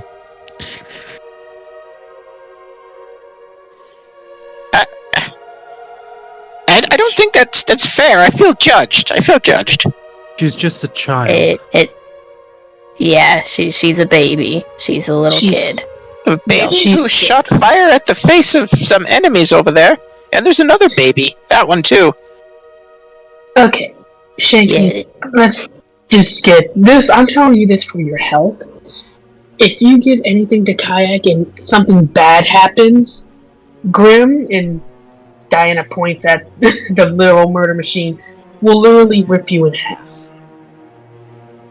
I'm just trying to help. I mean, it's just a little hallucination, a little feel good, and then sleepy time. Yes, but we're gonna try to do it naturally first. For your safety.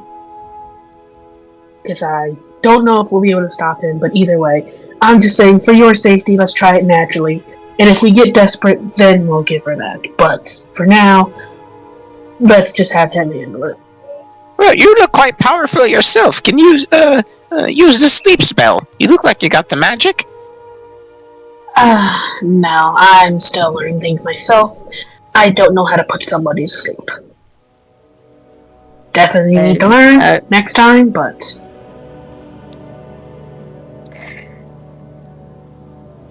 Alright. I know how to put a baby to sleep, so... Does someone by chance have a blanket on hand? I always have a blanket. And Diana will literally pull out, what looks like a little, like a little blanket.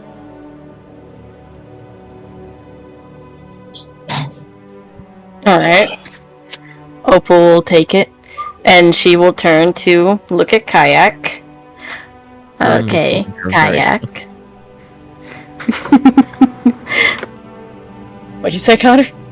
Grim is holding her very close.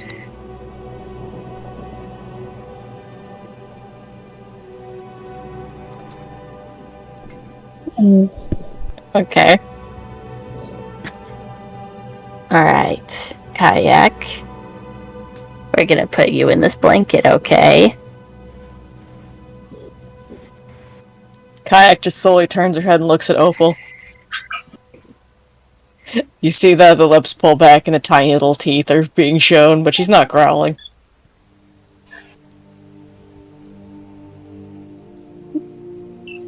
I'm sorry to say it's not a debate. And for everyone's safety, I suggest you just get in the blanket, alright? Greg, I'm gonna need you to help me swaddle her, or Diana. You hear the growling now. Diana will step forward and say, Kayak, we're just gonna get you really comfortable so you help sleep. And she'll also look to Grim and say, Grim, we're trying to, help her get really comfy so it's easier to sleep. Do you mind helping us a little bit?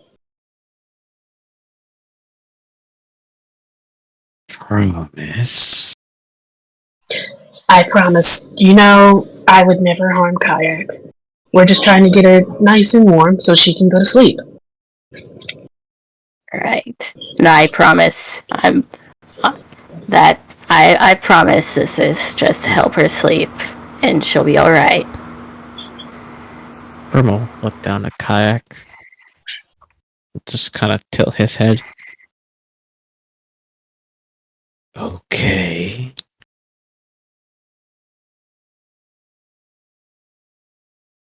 She's still growling.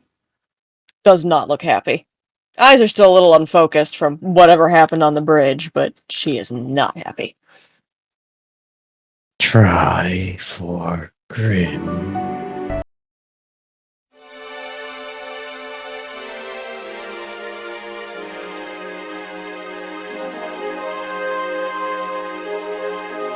Roll a persuasion. Oh, With good, advantage. yeah. Oh, okay.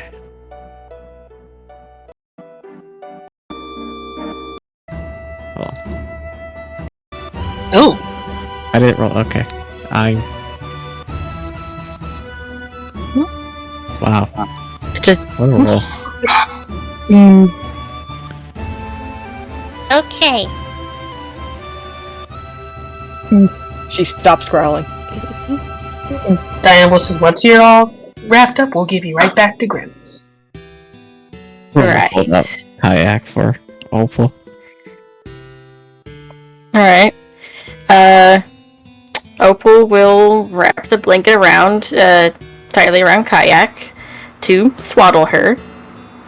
Alright, Grim, this part is very important, and I feel like only you can do it. So, you're going to hold Kayak in your arms, kind of like this. She's gonna do like a baby carry, look with her arms.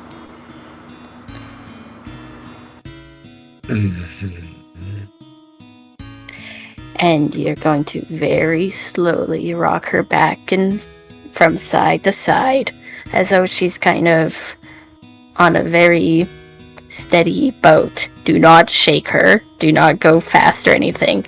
Very slow. Alright? Okay.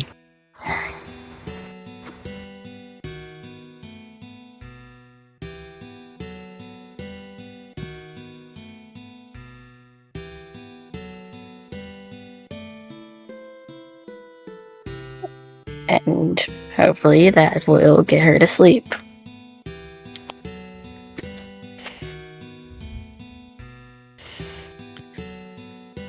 Yeah, while this is happening, Maria's going to cast Calm Emotions over the group. Very good Grim idea. just hold his arms out to take Kayak back.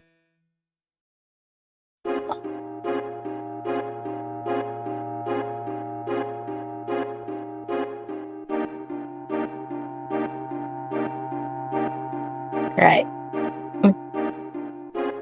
Like I said, very slow, as though she's just on a gentle boat. Please, for the love of God, don't shake her. Make it intensifies now.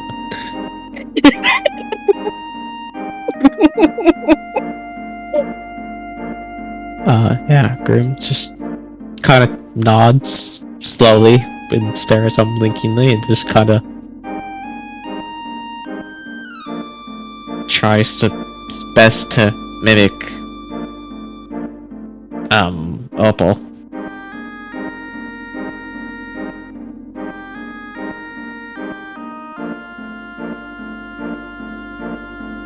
Well, between that and the spell, it kind of helps her settle down.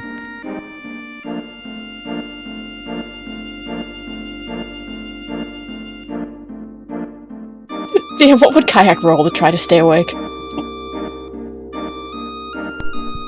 Just let it happen. Constitution with disadvantage.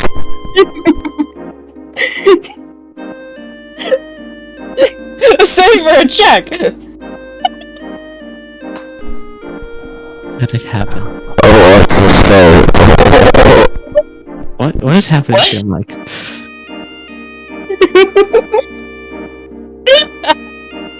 Assume you said a save.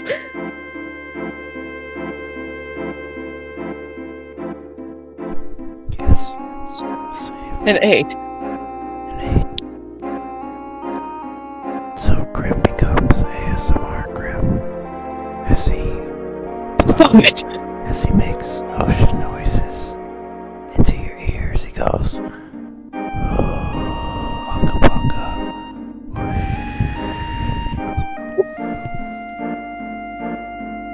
Yeah, you can probably see Kayak trying to stay awake, but after probably like 5 minutes, she does just pass the fuck out.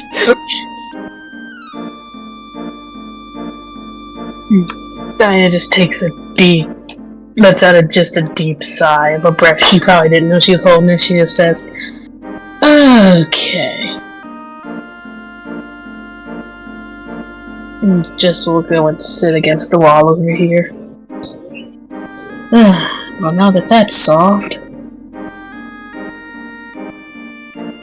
Don't worry, Diana. My gremlin friend has poison sleep darts if she should wake. Alright, Shanky, once again. We're not hitting Kayak with darts. and No, we're not it's giving the poison on the darts. It doesn't have to be stabby. You hear another quiet, low growl. What is all the growling I keep hearing? It's our friend, and Shanky. He's extremely protective over Kayak. So any darts or anything that might seem like it might hurt, despite with good intentions, I will once again reiterate that he will try to rip your head off, and we cannot stop him. He is literally built for murder.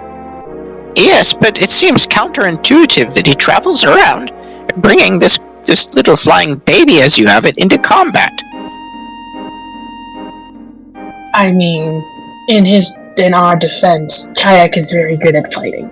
And also, well, I mean, she's gonna do what she wants. We can't always stop her. We try to, sometimes, but it doesn't work out. But Again, she's good. In my defense, it seems like you want to have it both ways, but, I won't push. I'll keep my poisons and yummy goblin juices to myself, then. Yes, for your own sake, that'd be the best idea. It's better you just don't question it and just make sure she's safe. Kayak is basically Grimm's baby. Yes. And you never get between... Not biological, but still the same. Yes, and you never get between a mother or a father and their child, because they will try to kill you. To clarify, what exactly is Grimm? Good question.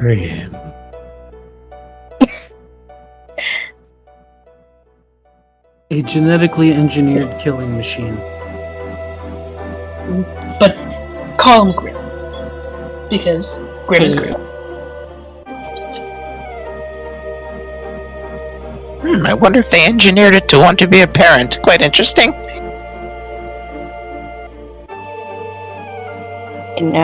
Good question. I think he kind of developed that on his own. I mean, he does have his own, wants and likes, I think. And he has his own personality, I think. Well, I mean, the fact that he isn't killing us and is, doing all this shows that he seems to be defective. Sorry for saying that, but that's how they would see it. It's that he's a defective war machine. Did a mercenary company make him? How did you come to meet him?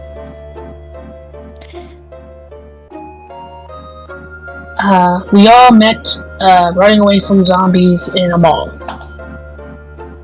Yeah. So yeah, that's how we all kind of came to be. It was all by chance, believe it or not. Right. Although, I don't actually know how he met Kayak. Opal turns to look at Grimm. Yeah, that is actually a mystery. How did you two find each other?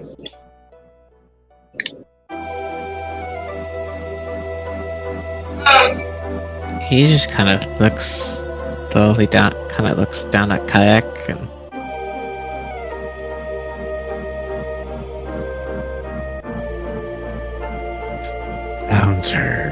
with pointy ears.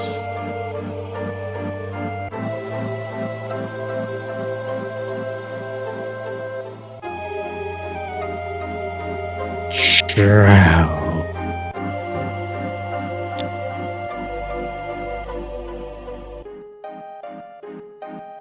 They attack a kayak in net. Grim kill Drow.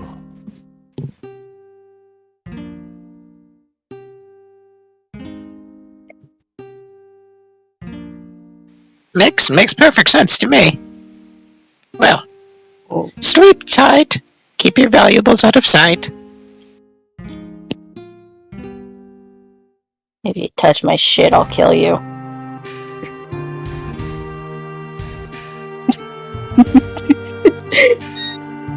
I think we all need some sleep.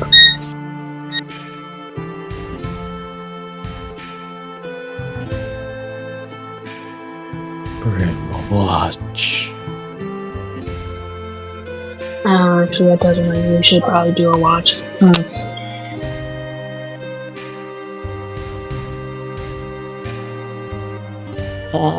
I guess I don't mind taking second. I rested pretty well, so.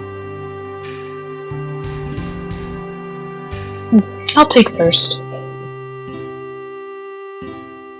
I'll take third then.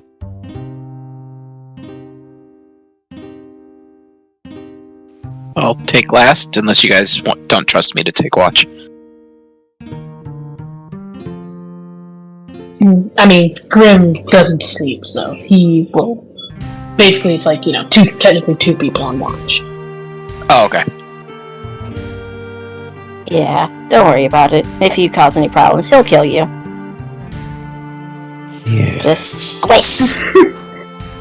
Okay. Good night, Opal. Yep, good night.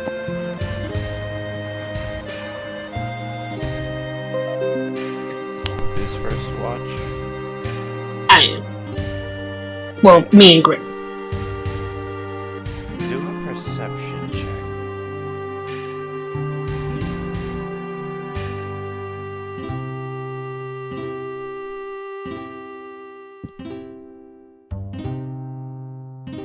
Oh, that should be an 8. You hear something outside the tunnel. Someone being very bad at sneaking. Outside, like completely outside, or like outside where we are? Over here where I'm pinging. Like you hear footsteps coming towards the entrance of this part of the cavern of the mine.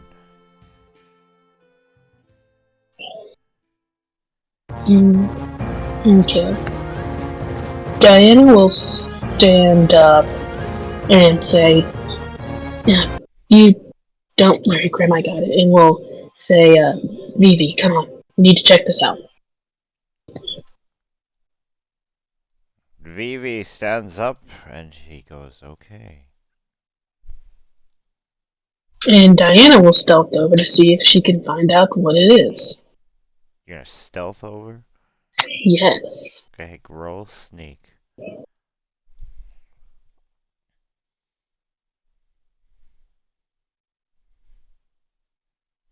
Hell yeah. You see the elf woman from earlier. She is riding one of the unicycles through the mine tunnels. She looks like she's tripping balls or drunk or something. She doesn't seem to notice you and Vivi staring at her. Diana will kind of, I guess, precautionary hold like an ice knife in her hand as she. Did we ever get her name? No, I don't think so. Diana will just say, What are you doing here?" She falls off the unicycle on her ass. She looks at you and kind of laughs and she goes, What are you doing here? We're trying to rest. Uh, Oh, look. I need somewhere to rest too. Can I rest with you? Uh, look. I don't know if my team will be okay with that. Kind of just met you. I mean, She puts her you can hands like. on your shirt and she goes, "Whoa, what is this material made of? Oh my god. Oh my god, it feels so nice." She's like petting your shirt. What is this? Is this what is this quality material? Excuse me. Diana will like slowly take her hand off as she just said it's a blend of wool and cotton. Wool and cotton, it feels like fleece. My god. It's very high quality wool and cotton. Anyway, look, you can chill like here, but I wouldn't go back with them because we just got one of our party members to sleep, and I know if you go there making a ruckus, she'll wake up, and that's a problem for everybody, mainly for her and her health. So I'm gonna need you to stay here. You can stay here. You just can't come back with me. She starts to lick the rock wall and she says, "You know, I thought this was dripping blueberries, but it is not blueberries. It tastes like dirt." So you know what? Yeah, why don't you just lay down here and Are you going to lay down with me? No, because I have to get back to my group. Well then, what if I get scared? I don't know what I am. Vivi, can you stay here with her? He just kind of, like a cat, kind of just plops on top of her chest. There you go. What is this? Oh my god. I got the bunny. Yes, that is our friend Vivi. He will keep you company. I'm going to steal him. If you steal him, I'm going to stab you. You can't stab me. Ye- I am made out of rainbow and everything nice. Uh-huh. I have So, positive energy shooting happiness into you. uh-huh. You can see it coming out of my fingers, yes, as she does spirit fingers towards you. Anyways, I'm going to go back. If I find out that you take him, I'm going to hunt you down. I'm going to, kill you. Painfully. Oh, I wouldn't mind you hunting me down, sexy. I wouldn't mind seeing you again. Good night. Good night. You- Diana just walks away. Is it night or is it morning? You know, Underdark, there's no sun or moon. And as you walk away, you just hear her mumbling to the rabbit, and he's just kind of like nodding to her. Grim, you see Diana come back, take a big sigh, and just slide down the wall again and sit down. Yes. What happened? Diana just lets out a deep sigh. She says, "It's that elf lady from last time. She's drugged up, acting weird, but she's asleep over there, and I just had Vivi stay with her so she wouldn't come over here trying to look for company. And, if she said she's going to steal Vivi, I told her not to. So if we get up, I'll tell, whoever's up next, but if, we get up and she's gone with Vivi, our main mission is to going to hunt and kill her and kill her. Okay. Why face red? Diana just, it's complicated. It's complicated. She's just being weird. And I'm hot.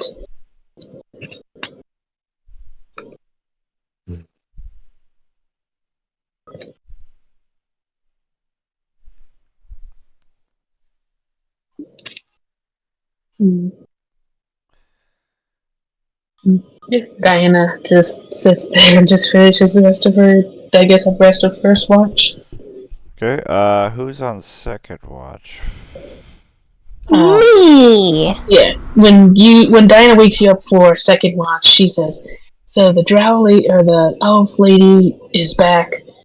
She's right around there at the corner with Vivi. Just keep an eye on her every once in a while. She's off her rocker. Do not let her come over here." Oh, lovely. I thought when, all of this shit happened, I would no longer be babysitting drunk people, but here we are. I mean, Opal gets up.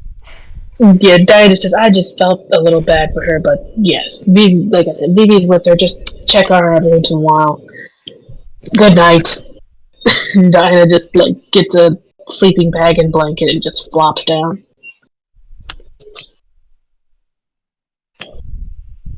Yep. Good night.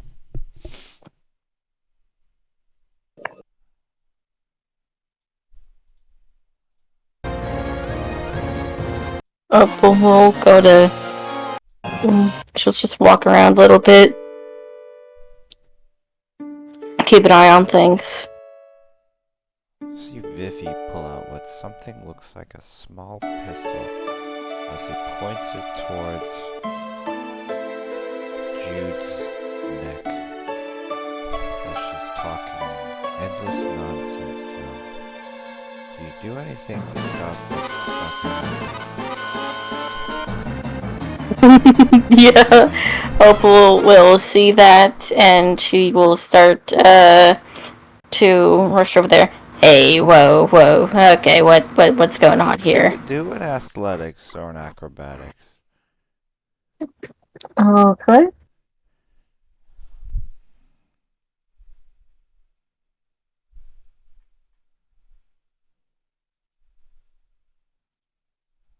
Let me get Vivi out. Vivi, I'm not copying Final Fantasy IX. I am not.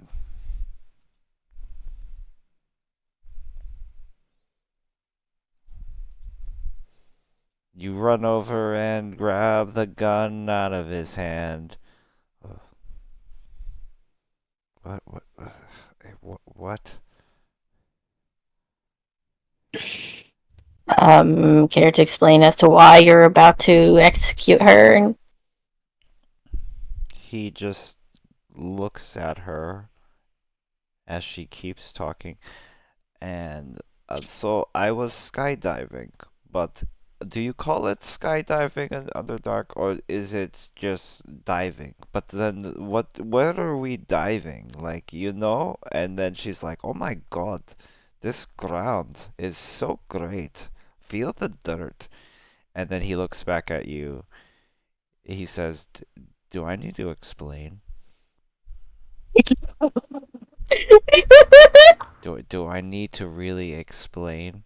And why, what, but he says that would solve all the problems right now." I mean, while I understand, you see, the gunfire would wake up Kayak, and Kayak is very tired, and we don't want a cranky baby. Oh, wait, so just knock her out temporarily, not kill her? Yeah, I took it from an animal control place. Oh, okay, in that case, yeah, fucking shoot her. He just takes the drink. You're not gonna insight check that or nothing? Okay. You make a good point there, actually. Leave it. If you look at it, it looks like a tranq gun, not like a regular pistol. Once you actually take a good close look at it.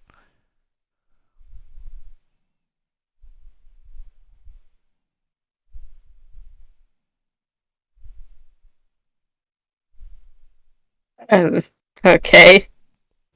Alright. And you totally promise that this is a tranquilizer, not some kind of poison or anything that's going to kill her? Yes.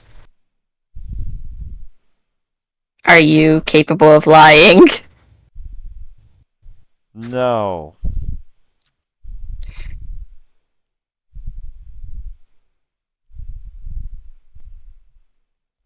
Okay. He's like reaching up like a kid. He's like, eh.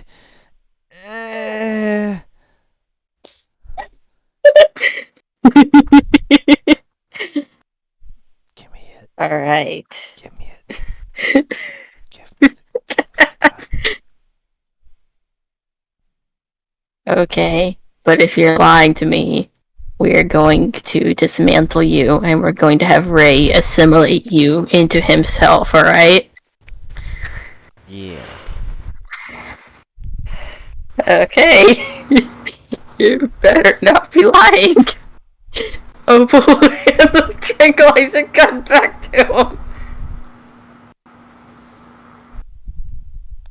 In the end, this one time, my friend was like totally hitting on my other friend, and then it destroyed a huge,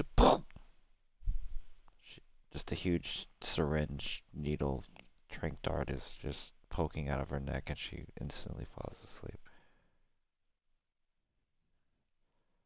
Gonna Opal check her to make sure she's actually sleeping. Yeah. Do a medicine Where is check. she?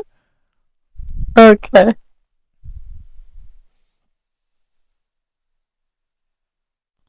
She's sleeping and breathing. And drooling. Alright. Well, you gotta still stay here to keep an eye on her. But, okay.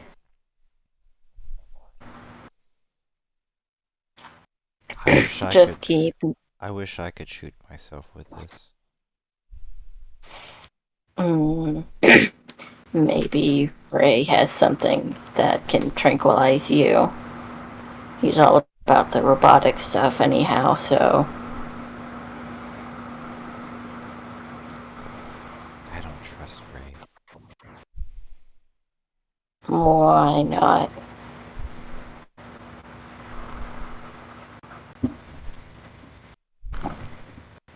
Just looks like a scary machine. Well, he's not a machine. There is a person in there. We just don't know what he looks like.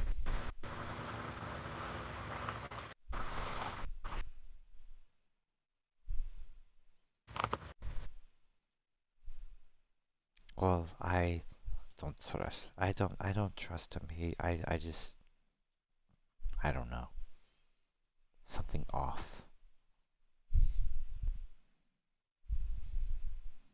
Do you do you think he's dangerous? No. I just think he's. I just can't put my finger on it. He just doesn't seem like a regular normal flesh bag like one of you. Talks kind of like me. Oh, well, that's because Ray was raised by robots. He doesn't even know what a mom is. So, Oh, and he nods his head, and then Jude gets up for a second. I'll finally have a bologna sandwich, and then Vivi shoots another dart in her neck. Okay, well I will watch her. okay, thank you. And with that, Opal will walk back towards where Grim and Kayak are, just to keep a check on everything.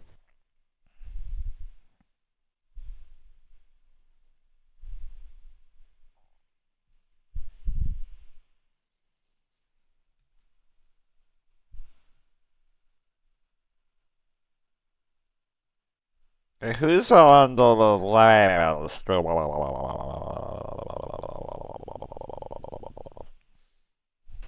Last last Right. watch? Yeah. That's me. Okay, roll a perception check. Wait, the next one or the last one? Yeah, did Do you we say have next or 3 last? shifts or 4? I thought we had 4 shifts, not 3.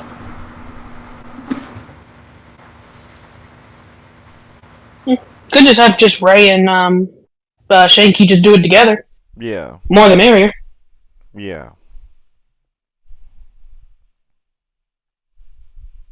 Oh, I guess Opal will wake up both Put them Ray together. and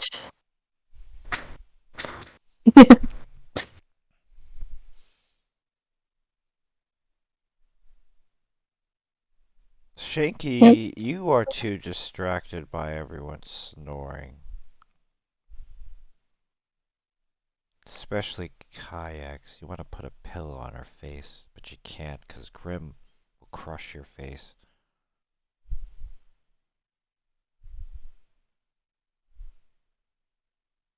I'm back. What? Ray, you hear something echoing from towards the bridge of the tunnel.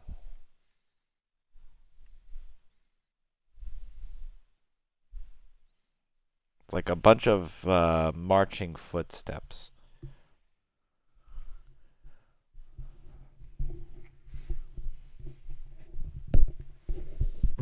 Well, I'm in mechanical world. When it gets up, they go check it out.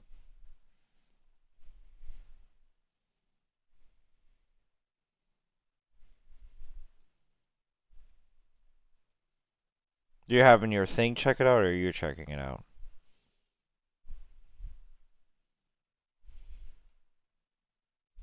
I think I had that thing. You don't have to move Yeah, I it. sense. I'll just do mind theater with it. Well, if I see Ray like get up and leave, watch, I'm gonna assume he sees something, and I'm not gonna follow him because that sounds dangerous. But I would put up an illusion, to make the wall disappear once he walks away.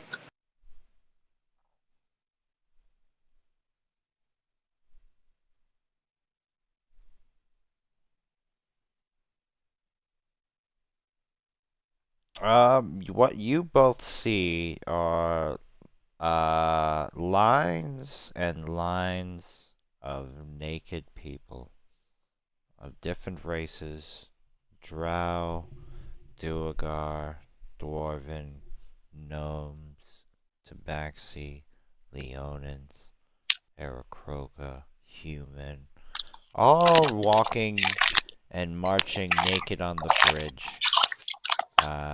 going towards the direction you came from, east. Um, around these naked, around these naked parade is you see a couple squid faces that are leading them. They all seem to be under their mind control or something. There's no chains or no bonds or nothing on them. They're just all walking naked in unison, kind of just one direction.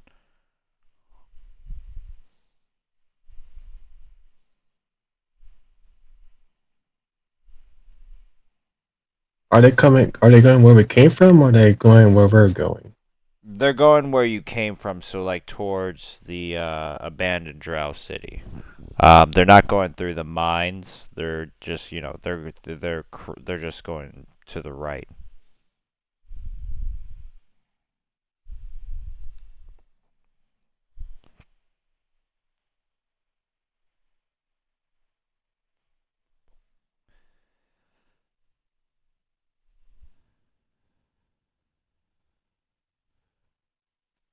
Or maybe we just watch until they all pass by, or in case one of them comes this way.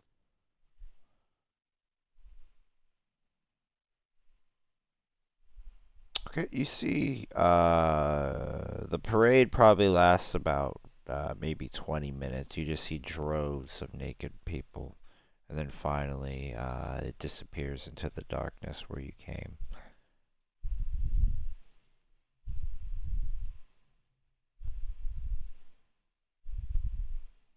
I guess Shanky was hiding behind a rock, and you were using your little robot while viewing this stuff. I would have just sent my my sprite out to watch while he's invisible. But was it just naked people? We didn't see anybody leading them or anything. You saw mind flayers leading them. So you just saw naked people kind of walking like zombies in just marching towards some sort of destination with mind flayers walking kind of freely among them. Would we be able to get an idea of how many mind flayers? Are we talking like 5 or are we talking like 20 or 30? More than 20 or 30 because this parade is about been going on for like 20 minutes. There's a lot of them. But there's more people than mind flayers in this parade.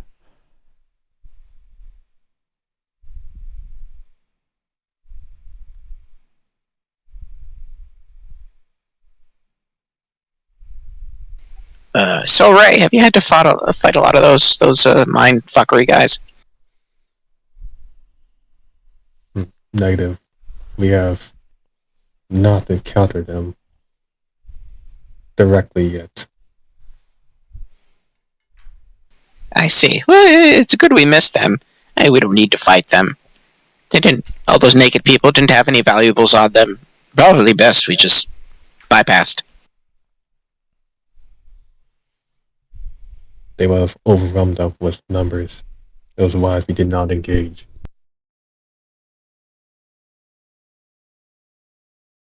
Yes, there was nothing to gain from it.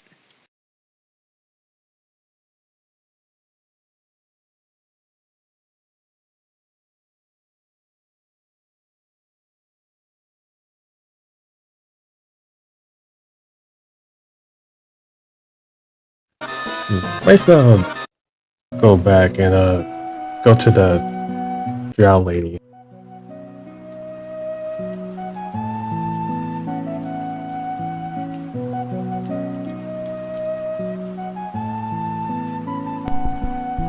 So you go back to the drow lady? Yeah. Okay.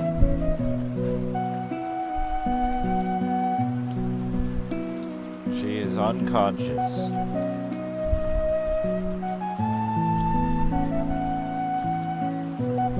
He just tries to pick her up and shake her a bit to wake her up. See if that works. She wakes up.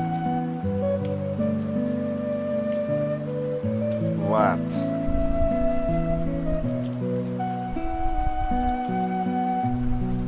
What do you know about the what are those things called? Mind flayers. What do you know about the mind flayers numbers? And what exactly they are doing down here? What do I know about the numbers? Yes. Well, they need an innumerable amount of bodies. Drones. Well, hold on, she says I have a headache. Let me get another cigar. And she lights another one from her pocket, and she says, well, while all this shit was going on the surface, with no magic, no gods, nothing, we suffered on the bottom, too. But these squid faces, they did not. They have psychic powers. They use living technology. Nothing affected them. In fact, they took advantage of the situation and started taking peoples from all of Underdark slowly, one city at a time. So I could say the numbers could be exponential because I know they have combined into one mega metropolis.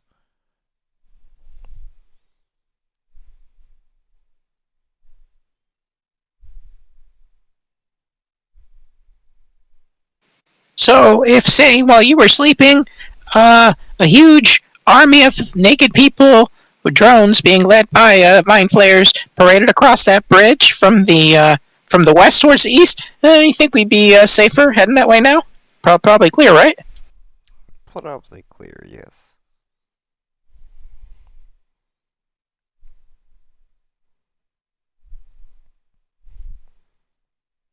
Oh, let me just get that for you. How many darts does she have sticking out of her? I'll just pull those out for her.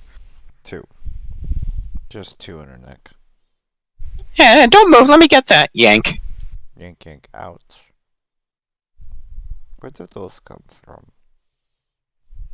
Oh, I think the effects of the goblin juice got to you, and so as not to give away our position and make noise, you were aided in your sleep.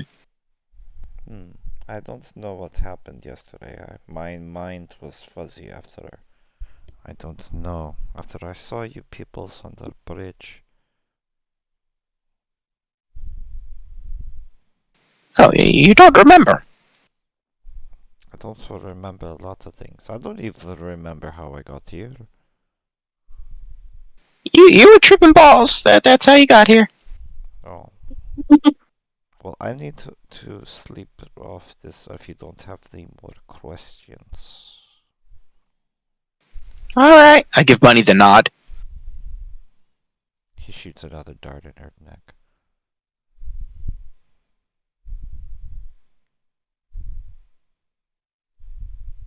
I was about to ask you another question. Wake her up again.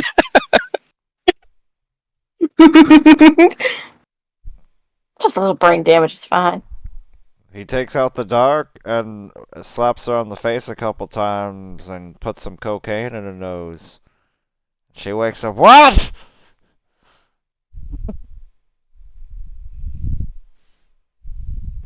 Their technology. Would I be able to extract it from them? Would you be able to extract mind flayer technology? That is nearly impossible. I have part of it. This engine on my back uses psionic energy, or close to it. Although it's still in the beginning phase, I need more info. You're asking the wrong person. I do not know nothing about their technology. Other than most of it is living, and they actually despise mechanical technology.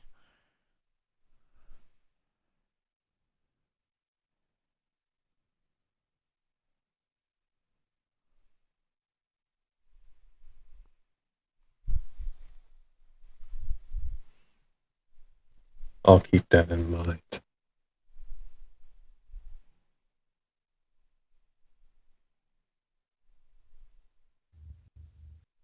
And he bonks her on the head.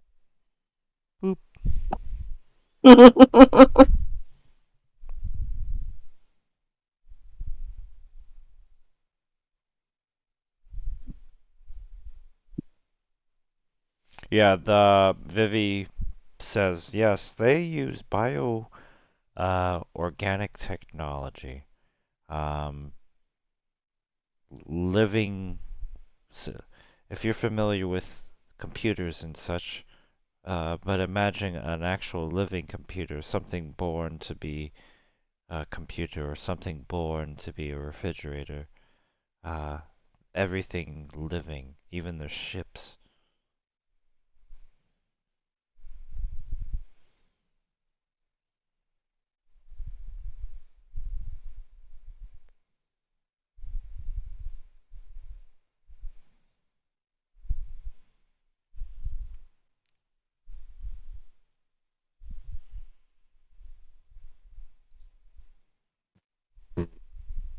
But there must be a way for them to communicate with all those equipment.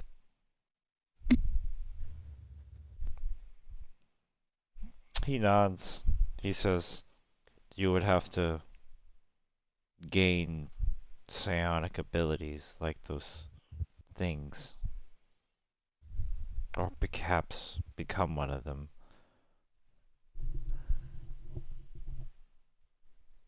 But then you're a slave to their master.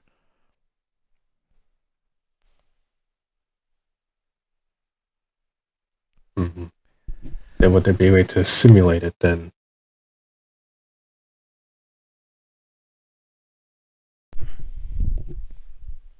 He shrugs. We would have to capture some, perhaps, or more technology to figure it out.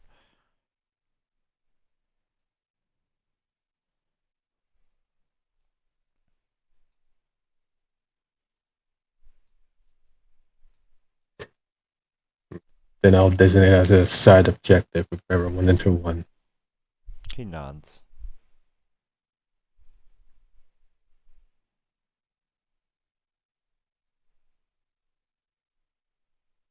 And then, if that is it, then everyone wakes up the next day in darkness, fully rested, in Underdark.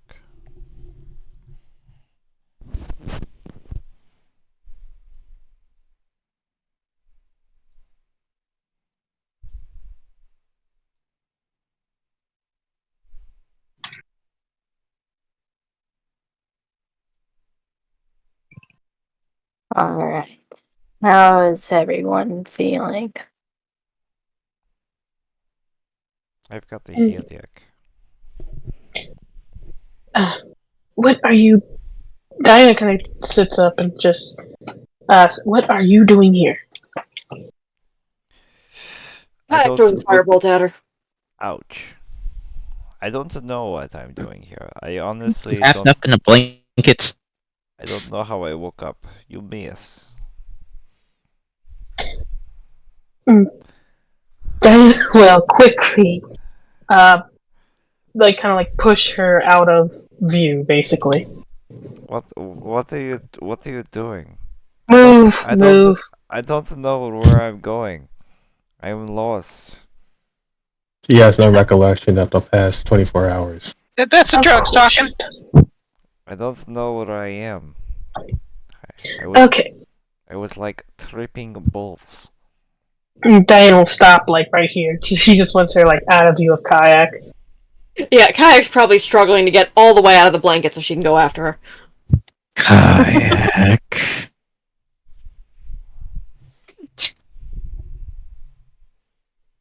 20 years in our camp!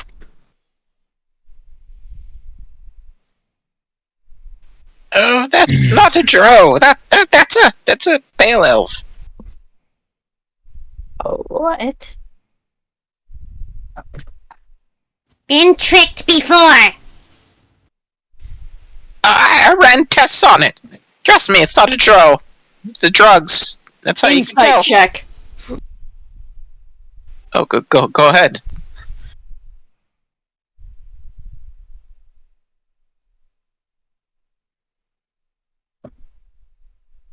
Yeah, he's being honest with you.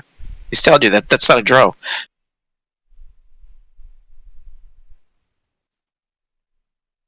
Gives Shanky a long, hard look, but she'll relax and stop trying to get free.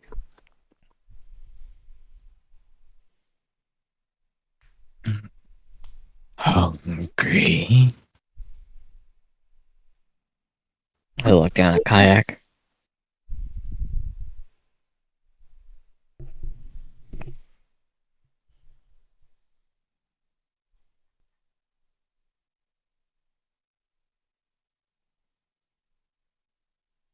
Damn, you said anything, I didn't hear you. Oh yeah, she said yes. Oh.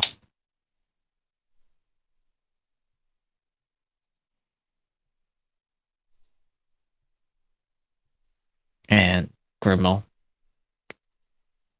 fish out some rations or jerky or whatever he has on him for Kayak and give it to her. Yeah, she starts chewing on it. She still looks exhausted, but it's definitely more she needs more sleep and not she's 2 hours away from absolutely losing her mind. Not coughing anymore either. Diana will just look at the elven woman and say, "Okay, First of all, what's your name? I am Jude. Jude? Yes. Alright. So, Jude, look, since you don't remember the last 24 so hours, we found you, you were stabbed, you were bleeding out.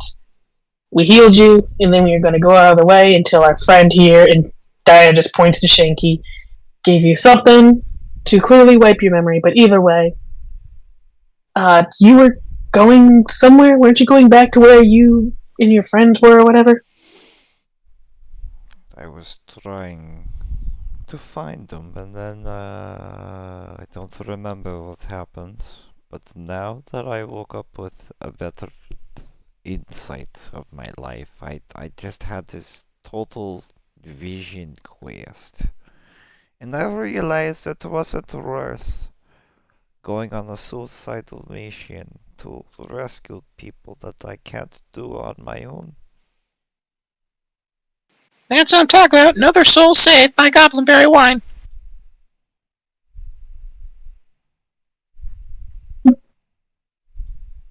Okay, so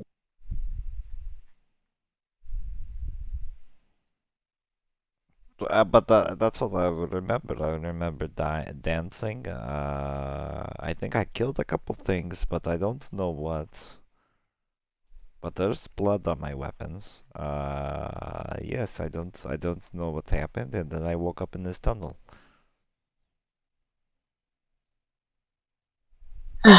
okay.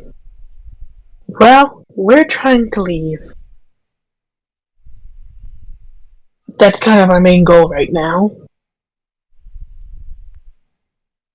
And you want me to escort you? Do you know how to leave here quickly and safely? We could take the train. I'm sorry, there's a train? The subway, yes. The Vivi says that doesn't work. We could fix it. 1 second, and Diana will just walk over. Is Maria awake? Maria is. You see her sitting there, straight up, eyes closed. So it's kind of hard to tell. She's not laying down anymore, though. Diana will kind of come. It's Maria, you okay? Open her eyes and blink a few times and look at you. What's with all the commotion? So the elven lady is back. She apparently lost her memory because of the drink, whatever that the goblin gave her. But she came here last night too, and I just put Vivi, tossed her on to Vivi. Anyway, she's saying that there's a train down here that can get us to the surface.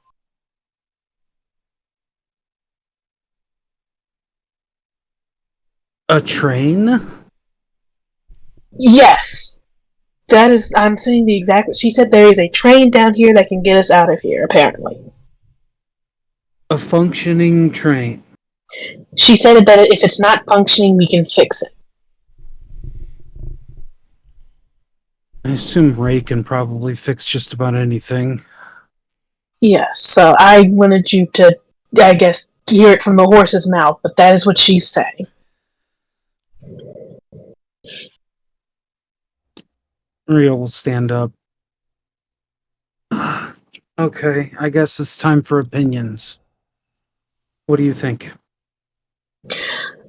I mean, if there's a train down here, that's going to be the fastest way we get up there, if there is one. I mean, I don't see why she would lie, since she can't remember the last 24 hours and all that. And she doesn't want to find her friends anymore because apparently it's a suicide mission, so... I just mentioned that we were going back home to the surface, and she said, "Oh, do you want me to escort you?" And I was like, "Do you know a quick and safe way?" And that's when she mentioned the train, so... I mean, hey. Okay. I think no. I guess if it's functioning and if the tracks are intact, or if it's easy enough to fix that Ray can take care of it, not a bad idea. Opal, Yep. What do you think? I mean, honestly, it might be our best bet at the moment. It's my guess. Okay. Oh, I want eggs! More eggs! Good luck to you on what the that. fuck? Do you need to be fed? I mean, I'm a growing boy. I need some eggs. We've got like rations. Is that good enough for you? Is there any meat in there? Questionably. Here, Dinah will give him a piece of her rations. It does have jerky. Oh, I tear it up.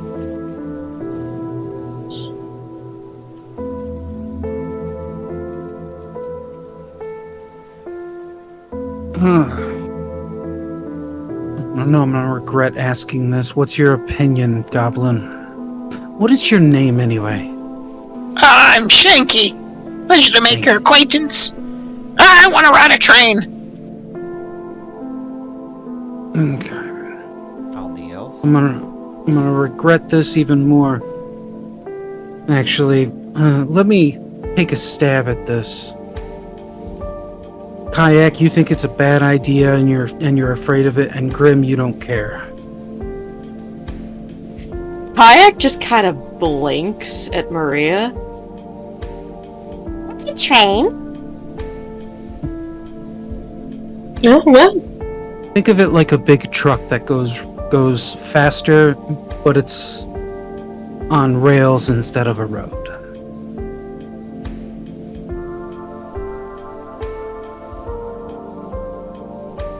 You can kind of see the gears just like turning in her head.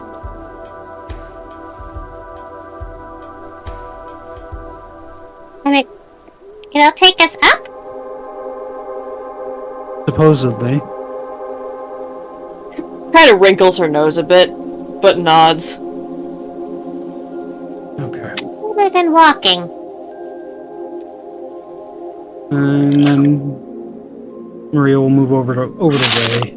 Ray, do you think you could probably fix it if it's not working properly, right? I am capable of repairing a train, although there will probably be the tracks if they're too broken, then the train will have a terrible crash. Although I can, We may need to just take the chance. Alright. Let's pack up camp and get moving.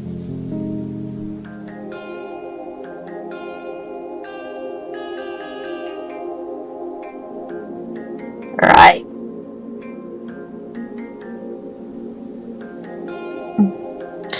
yeah. Diana will go up to Jude and say, "All right, we're all in.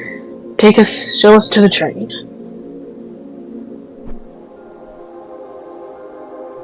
Okay.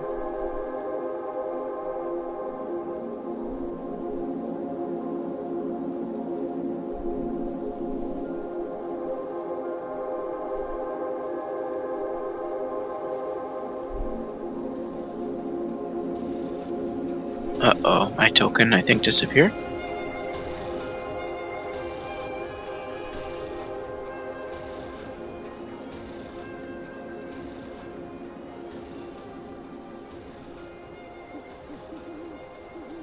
Did you clip into the wall or something?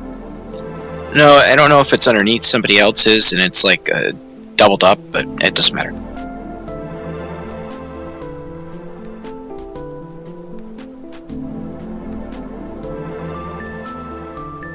I wonder if you got squished under Eclipsa because she started glitching out. It's alright, I pulled another one out.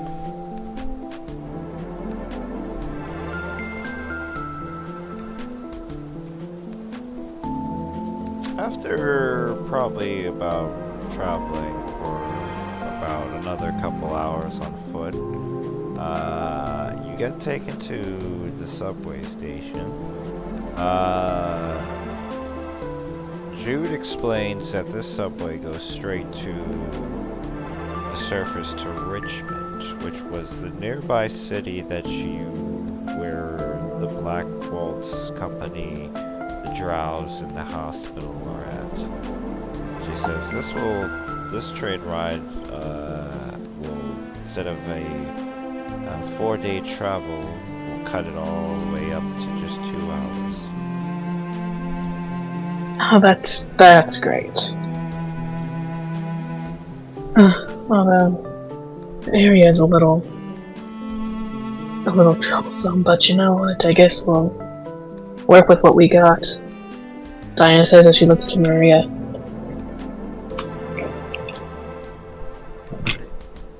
Let's get on this thing, make sure it's clear, and then we can assess whether or not it's functional.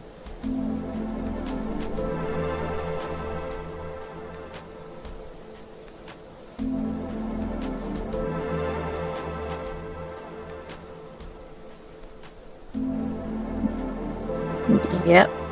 Opal will hop on. Yeah, so will Diana. Kayak just takes off of Grim's shoulder, flies after Maria.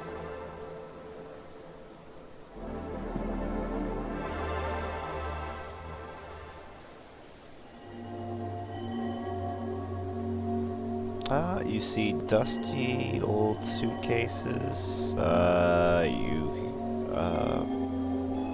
As you go inside, this looks like the cargo part of the train.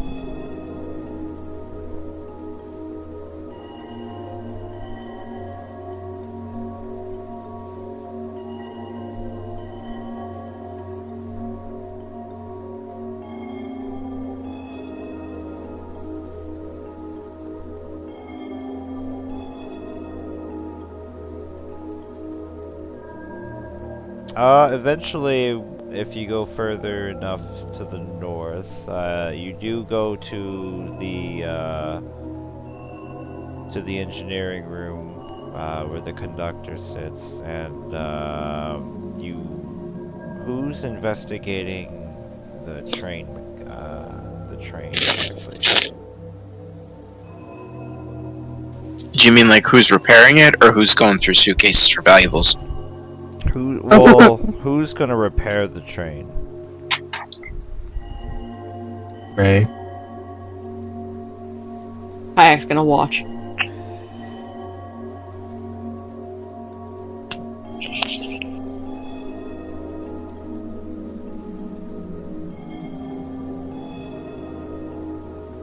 Okay, Ray, do a roll with your tools, and Shanky, roll a investigation or survival.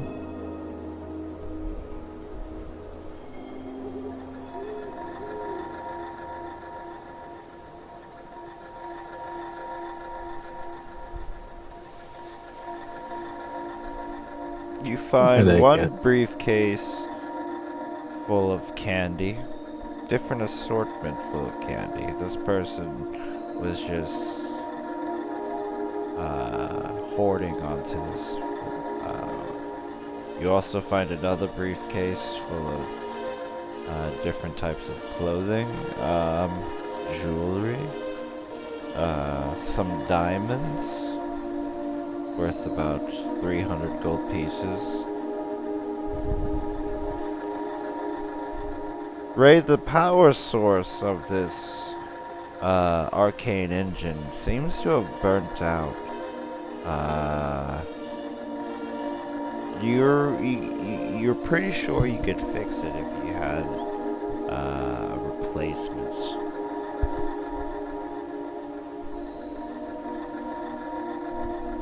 As you're working, you probably get a couple of questions from Kayak about exactly what you're doing.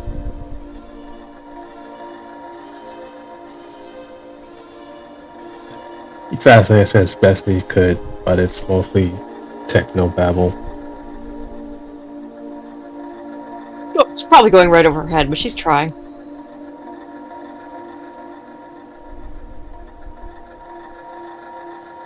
Yeah, he looks at this and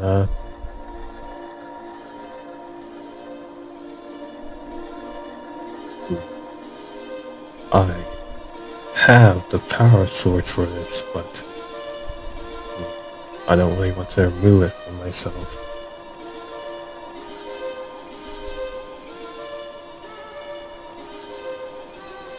What do you need?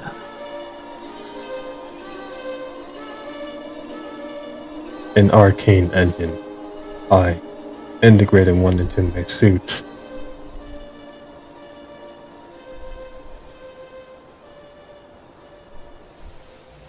Should we check the other train, see if it has one?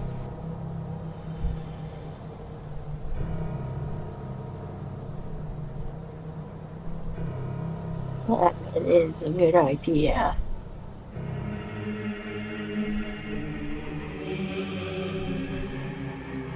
Do you check the other train? I'm about to walk over there.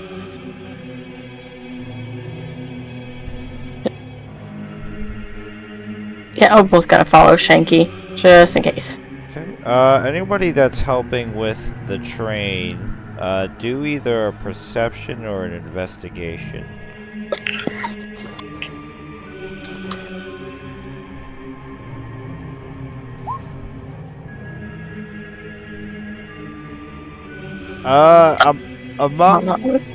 Among the train yard, or the subway yard, I don't know what the fuck you would call it.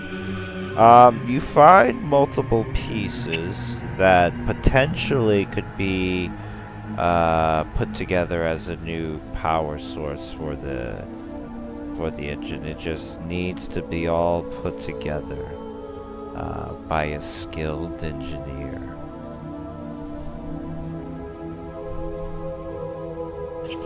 I dropped the pieces I found at Ray's feet.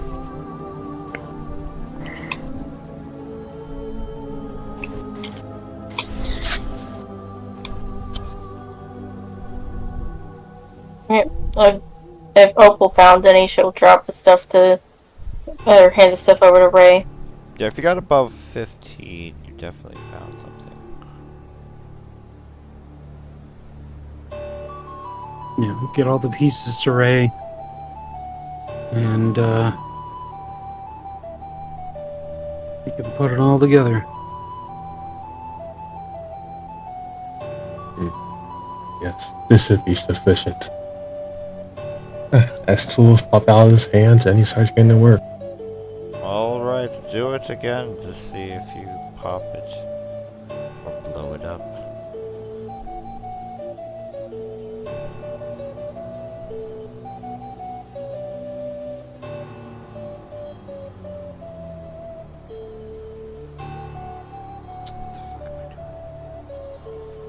Ray, you managed to put together the new power source of an arcane engine into the train as you hear the arcane engine and ground start to rumble and hum as you test start it.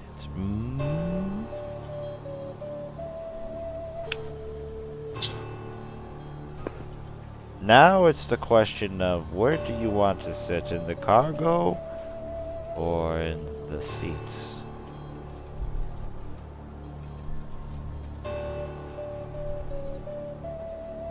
I personally would prefer as much comfort as possible, so...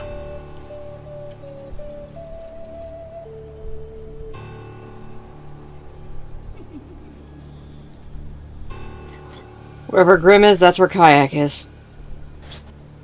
I will be in the head.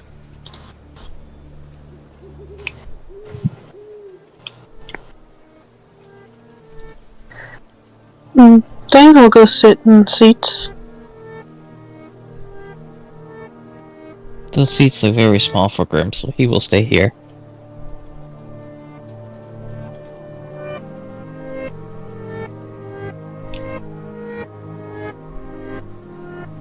So Ray, you're to stay in the engineer room, you said? Yeah, to make sure it doesn't blow up. Okay, Vivi will be in there with you.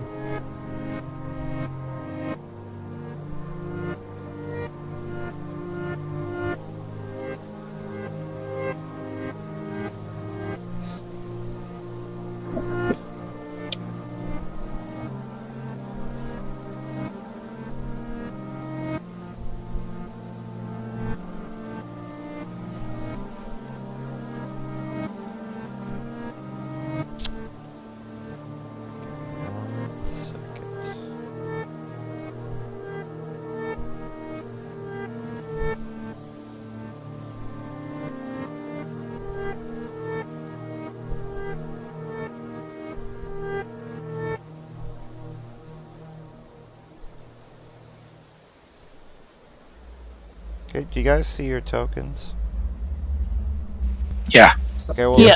Yeah. Okay, we'll just, because this map is doo-doo, for the sake of the engineering room, we'll just say, like, the bottom room is the engineering room, so I'll just put your tokens down here, and then, Kayak and Grim were in the storage room, right? I think so, yeah. Okay. Yeah, Grim thought it looked pretty cramped up there, so he's gonna stay over here. Okay.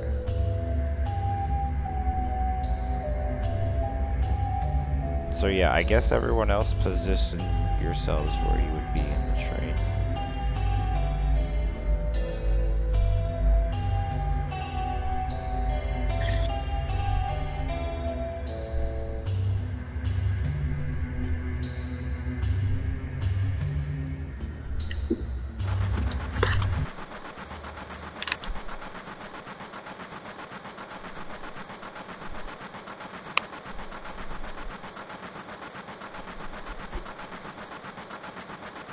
Alright, squeaky, rusty wheels start to slowly move forward as you slowly inch your way and then finally pick up speed and start going through the tunnels of Underdark to Richmond. And I'm gonna take a break real quick to smoke a cigarette. Just give me like 10 minutes. And you guys can, I guess, RP like what you're doing or how you're interacting on the train or and stuff.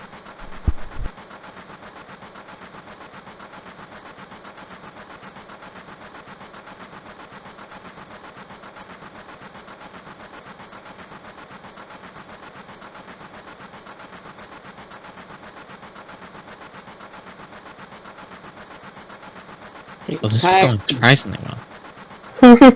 Yeah, I am amazed. Yeah. Was Maria surprised that she actually got a different answer out of Kayak than what she expected? Yes, a little bit. That was a good night's sleep, huh?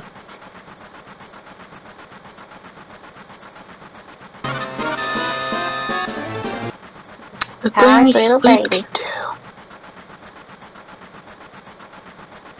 She might still be a bit cranky, but,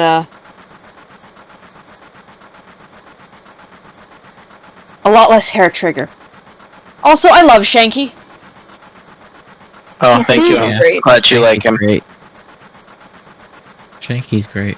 I feel like he's gonna sound be like coke or organs or something in the alley, but yeah. Hey, whatever makes a profit, you know, it's a hard world. Hey, you want a fucking kidney?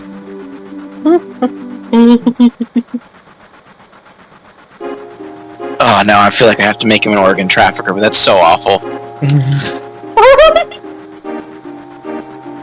I mean, maybe sometimes if he just, comes across one. I mean, Wait. is there really a use for organ trafficking in the zombie apocalypse where everything is broken? Yeah, that's true. I don't know, I feel like once we start getting into the, once Ray develops some of that biotech, maybe getting a new kidney will be a thing. Oh shit. Or maybe it's like genetic engineering where you steal someone's kidney and you turn it into like a bio gun of some sort. Shoots kidney bullets or something. Kidney stones. Shoots kidney stones. There. Shoots kidney stones. Oh my gosh.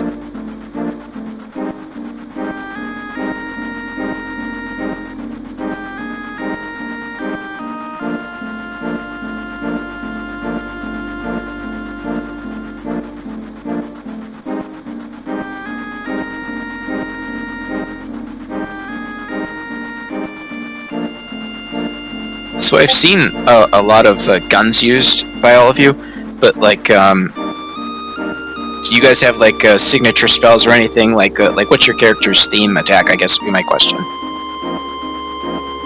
I stab it and it dies.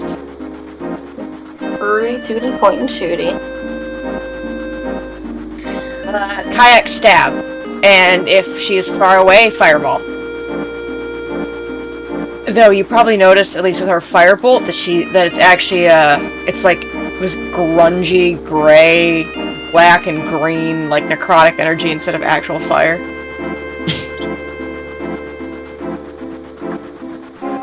So, like necromancer fire. Yes, it's very clearly necrotic.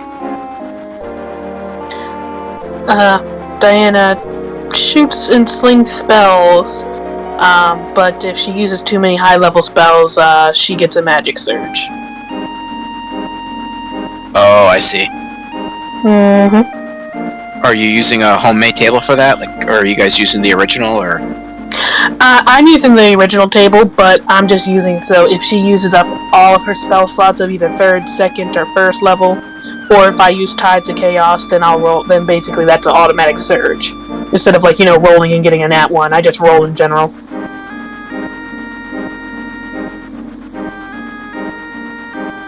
I like the surge. It can really, like, change the entire combat depending on what you get. Yeah, that's why, I think normally for a surge, you roll a d20, and if you get a nat 1, then you roll on the table, but I just roll on the table in general, because it's more interesting. Yeah, she turned into a sheep once. Indeed I did, and I also hit everybody with a fireball once. It also grew really large. Yeah, the fireball one's the scary one, because that can, like... That's, like, the mistake that leads to TPK. You know what I mean? That no one foresees coming, and then it hits your party, and you're like, oh, shit. Oh, yeah, no, luckily everybody was, like, not super hurt, but I think the only one who was in danger of dying was maybe Opal. Everybody else was actually pretty okay. Grim shielded Kayak, so she took no damage. She attacked Diana afterwards, though. Yes. She had a rough day, and that was the straw that broke the camel's back. Yes. Diana's actually been attacked by Kayak twice. Once, Diana understood. The other time, Diana was kind of confused, and Diana has a very bad scar. You don't know where, but she has a very bad scar due to Kayak attacking her. At least 2 people in this party now have scars because of Kayak. Yes. Yeah, I totally forgot to mention that. The fact that Opal has a fucking handprint right in the middle of her head. Oh, right in your forehead? Yeah.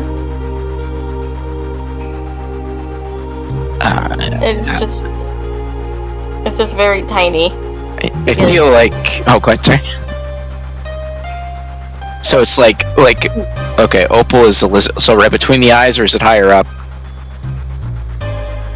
It's that mark on her head. Oh, okay, I can see it. Did you get that, like, day 1? No. It was a few sessions ago. Yeah, oh yeah, you explain. You go ahead. No, you go. Opal, there was like some kind of gaseous thing or something, or some kind of enemy that tricked a few of the party members into thinking that the rest of the party were enemies. And so it led to, them getting tied up and Opal getting knocked out by Kayak just fucking scorching her right in the middle of the head and knocking her out.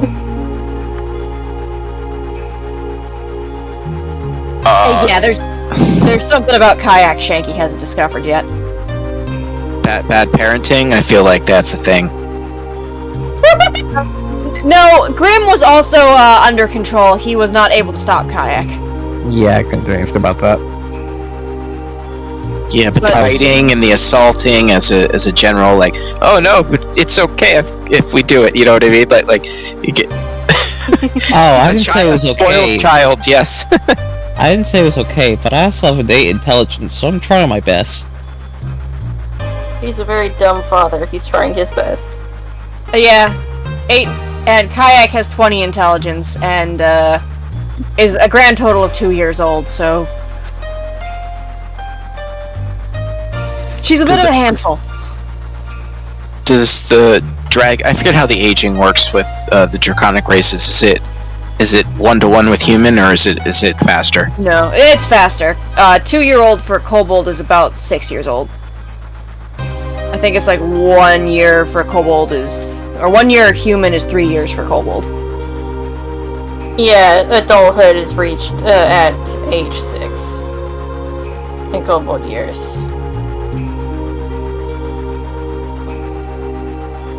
They got rid of the age stuff for the goblins.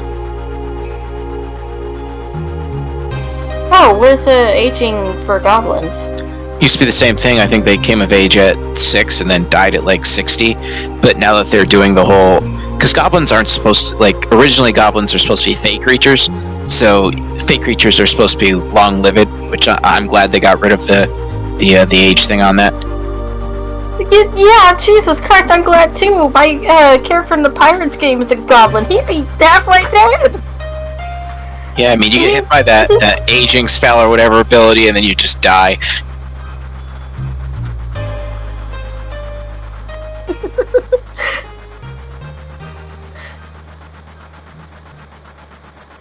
Hey, that's good though if they're long-lived. Yeah. Oh, how old is the goblin in the other campaign you were talking about? Well, I'm saying halfway dead. It's a very rude way of saying he would have been middle-aged. He's 32. Yeah, if you got hit by... I forget, I think it's a ghost that does it. Yeah, you could die from that, yeah. That would be horrifying. No, Poor yeah. Grav.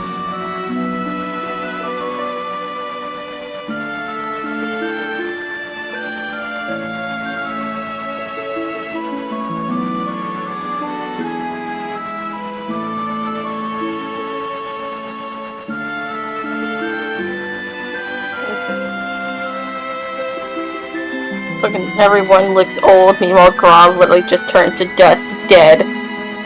That'd be sad.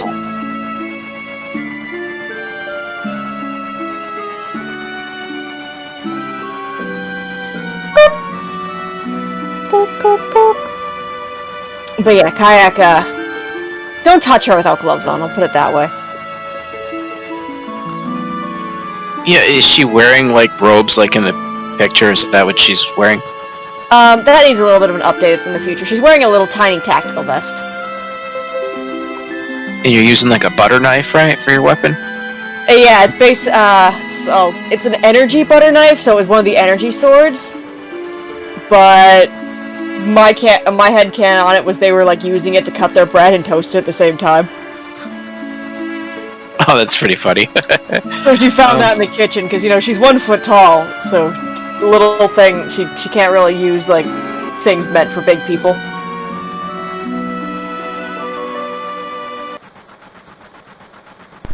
Yeah, Oh, go ahead. I'm just saying I'm back.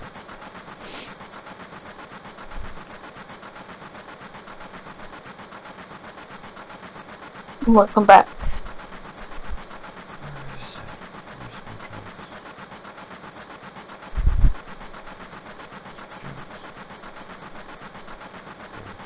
Drugs. Okay. Is everyone back? I am. I'm here. Kiki, are you here? Yep, I'm here. I'm just gonna read this penis scene.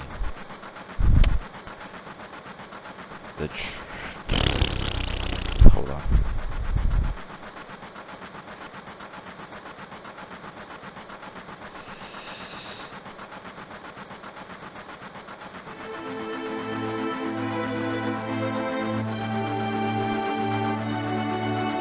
The train rumbles forward through the darkness, its metallic groan swallowed by the oppressive silence of the Underdark.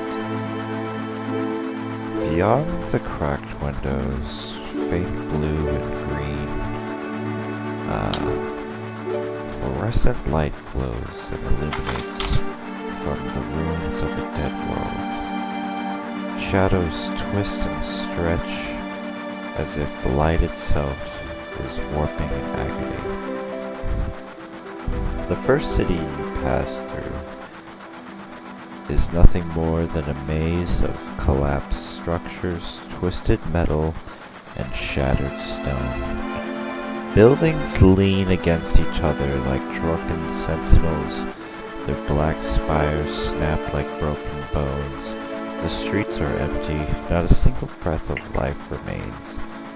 The walls are scarred with deep gashes, evidence of something powerful, something that tore through the city as easily as the wind through trees. Further on, you can't shake the feeling that the ground beneath the shattered buildings look alive, pulsing faintly. You catch the glimpse of something moving in the distance. Something stretching out of broken windows, elongated. Something that resembles a tentacles, but you can only catch the shadow. As you pass further, mass graves line the tracks, bodies twisted and torn apart as though there was nothing but raw meat for some unknown, mindless force. Many of them have no heads, some missing half their bodies, and others so mangled they don't even resemble humanoid creatures anymore.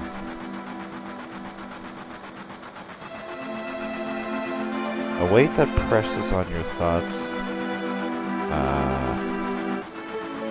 feels like a headache almost, from psionic dark energy as the train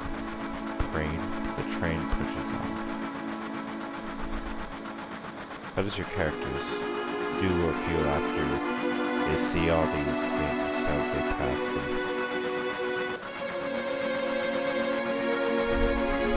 Grim just makes her kayak is very close by, and that she's fine. Yeah, Kayak's probably just called up on Grim's shoulder. Keeping very close.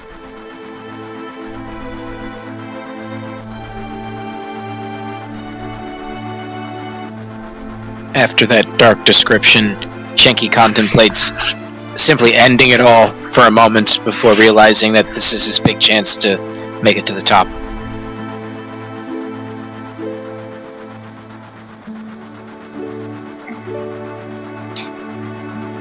Diana tries not to pretty much dwell too much on what she's seen and just kind of like maybe just leans back and maybe just closes her eyes and try to get her mind off of everything she's seen. Thinks of thoughts of getting back to the base.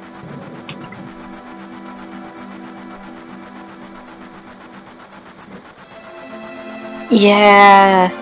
Opal's trying not to look at the mess outside and trying to keep her daughter distracted.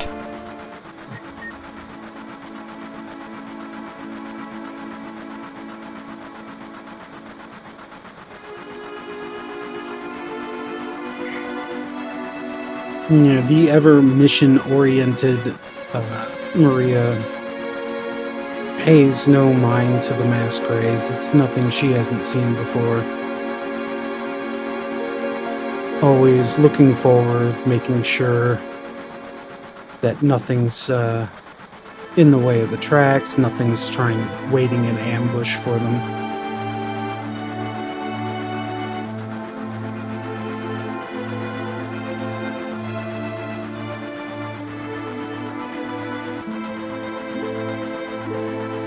Ray's keeping track of the engine. Also wondering if they can use the arc connector to recall all the psionic energies coming towards him. Everyone make an intelligence saving throw.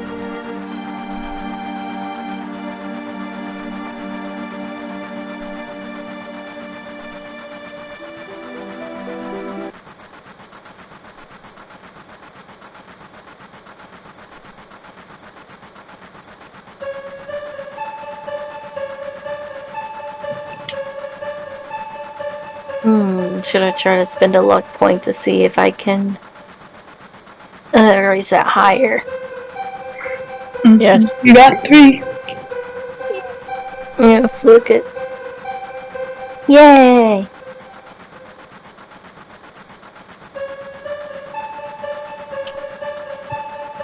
Anyone with a below 15? Inspiration. Who got below 15? I did, for sure. I did.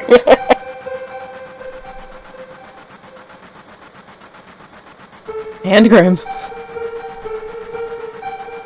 You all hear whispers through your ears, getting louder and louder and louder. You can't tell what they're saying, but it's distorting your thoughts and you're having a hard time concentrating on what's happening around you in this moment as the train rattles on. Everyone else kind of just feels like a tingle in their brain a little bit, but nothing serious.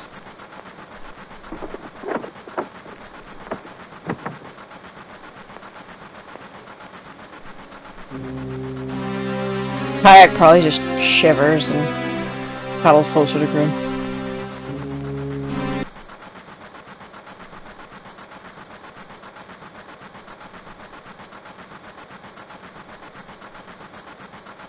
Grim, do you look at Kayak snuggle closer to you?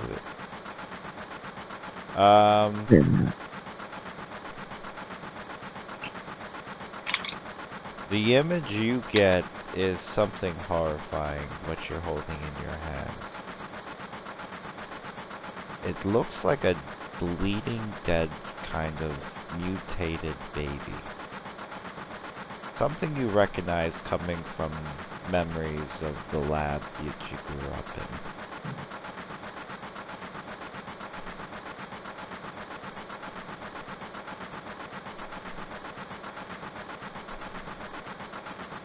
Diana, is there anything in your past that you feel guilty about?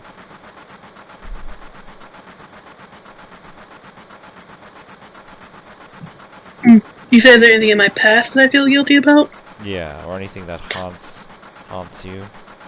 Yeah, when she blew up her past camp, which caused her to get kicked out, she feels extremely guilty about that. Anyone die? No, at worst someone got really badly burned, but healing from like a burn wound is probably seems like almost a fate worse than death, so. Where Opal and her daughter is sitting, you see the person you have long ago burned very badly, suffering, barely alive, barely living, getting assisted to be eaten and getting taken bathing, all that kind of stuff. And what about you, Shanky?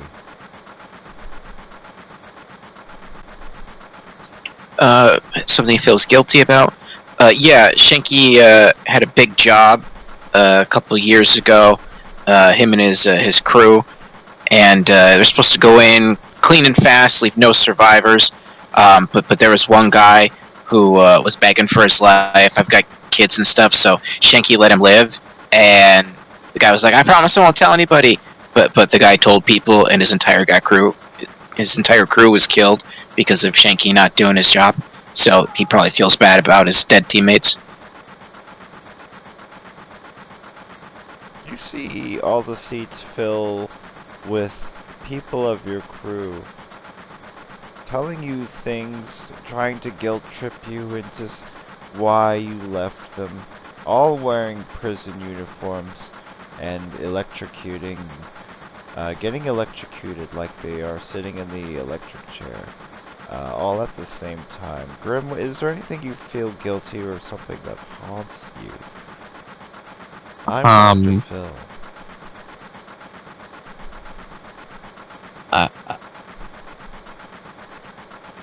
I don't know if Grim really feels guilty about. Or something that traumatizes Grim, or something.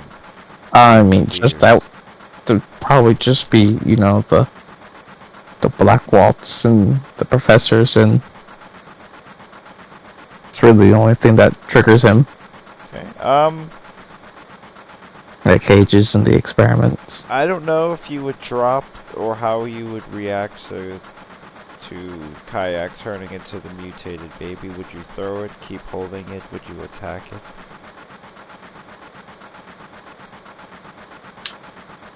I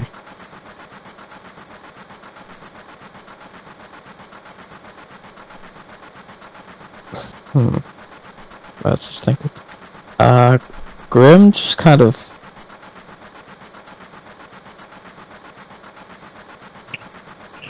like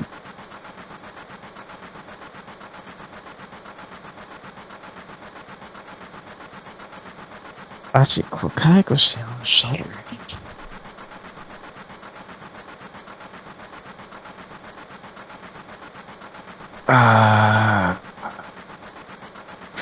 Well, he'd probably grab it and go.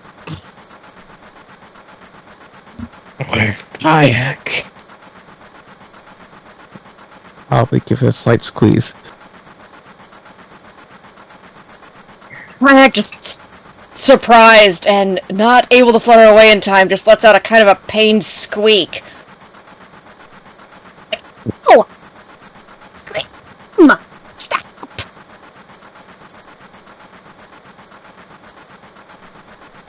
Starts squirming.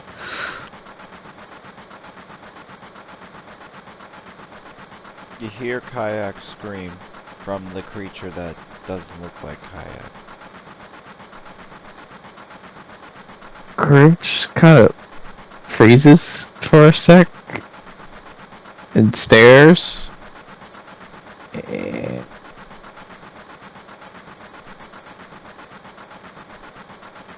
kind of like gives her a sniff.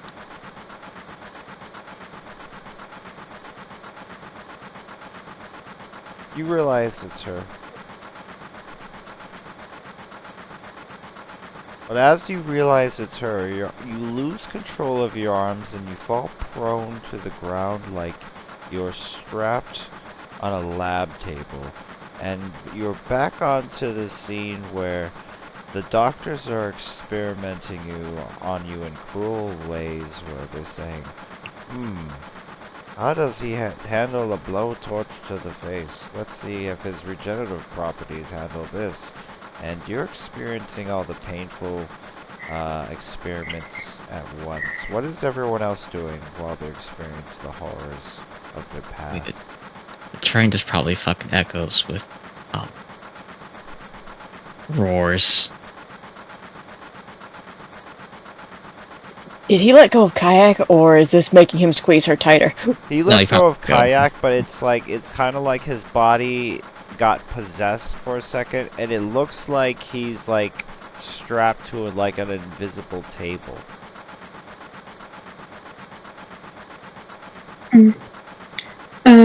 Diana would probably be in the corner of her seat, just sobbing, just constantly muttering, "I'm sorry."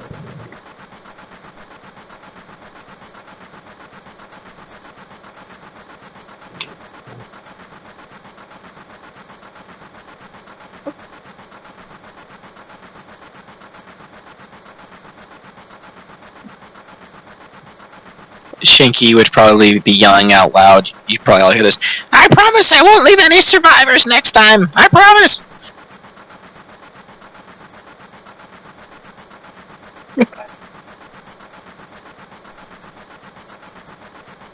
Kayak is probably in the other car just freaking the fuck out and calling Grim's name, trying to get him to snap out of it. Everyone being affected by this, make a wisdom saving throw.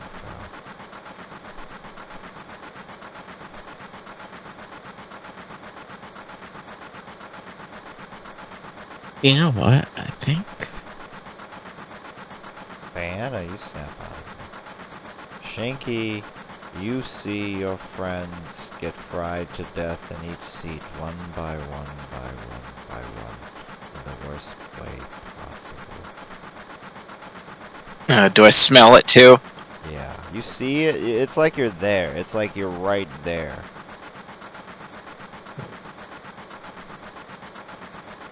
Grem, you're still like, you're getting poked and prodded at, you're getting cut open by these doctors. They're not treating you like a person, they're treating you like a thing. You're feeling excruciating pains as they put you to the test of all these other scenarios where they're trying to gear you to be the perfect killing machine.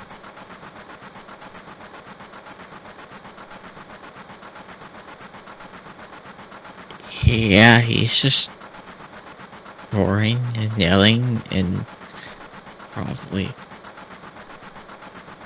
breaking into a rage, yeah.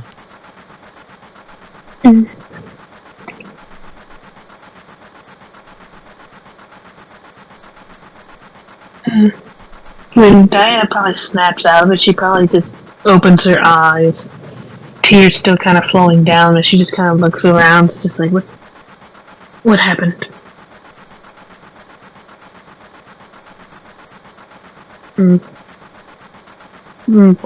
Claire. Go ahead. Are you good? What the fuck is going on? I don't know. I saw someone who got hurt really bad a long time ago. It was just weird. What's wrong with Grim? And I guess Diana will run to where Grim and Kayak are. Seeing Grim's just still, like, thrashing around, freaking the fuck out. Kayak's gonna try something. I don't know if this will work on him, but... Kayak casts Command Undead. Oh? Make a wisdom saving throw. Sure. I mean, I don't think I guess. Okay. Kayak just commands him to freeze. Freeze! You're off the table, Grim. Now you feel frozen. On the train, you feel it vibrating on your back.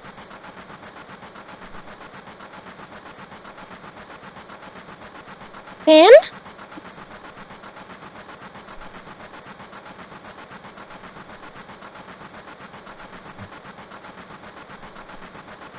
Yeah.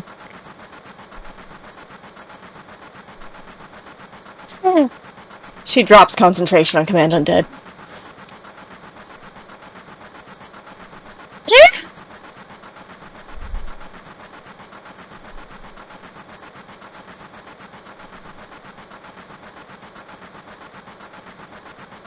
Grim just slowly kind of like sits up, kind of slightly backs up from Kayak. And it's one the claws in one of his hands kind of fully extends and just slides down in a loud screech on the train cart.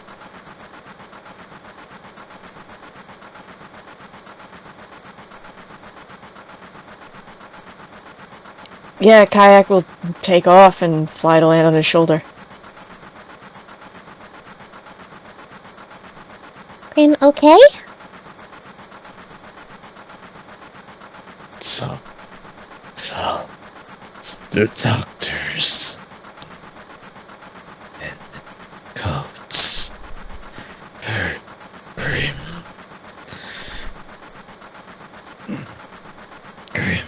hurt Kayak.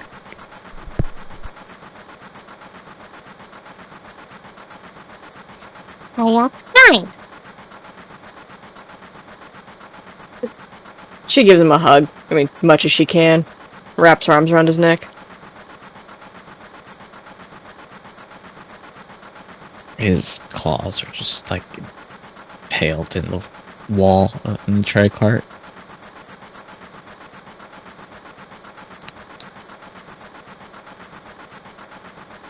Red? Fine. Grim? Fine. Not real.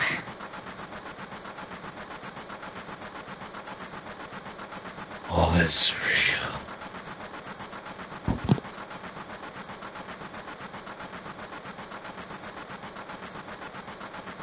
Not real now.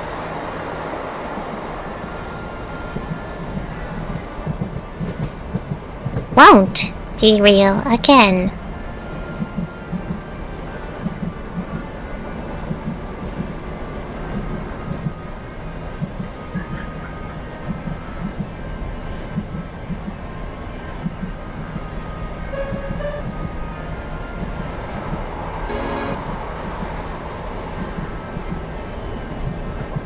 What Diana want?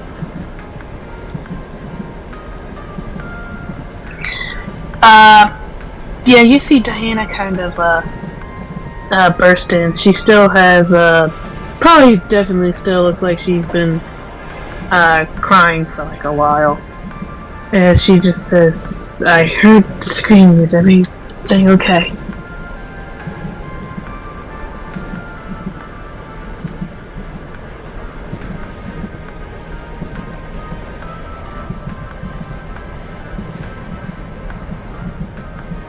Why? If you didn't see my message, have a good night, everybody. Good night. Good night. Next week. Yes, for sure. Awesome. Hell yeah.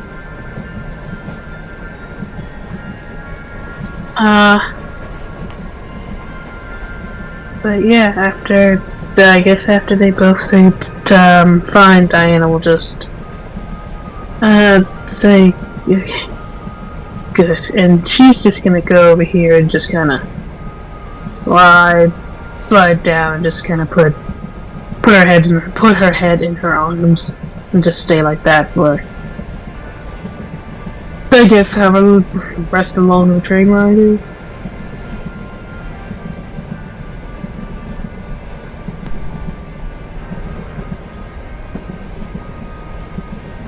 Yeah, Kayak just keeps hugging Grim.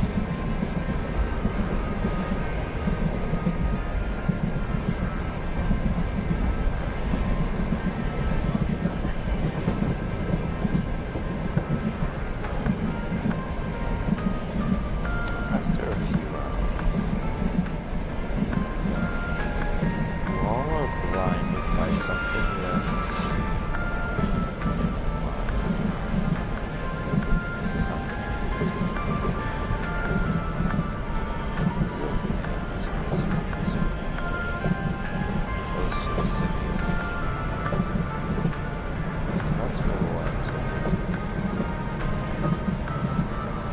Awesome. Yeah. Hey.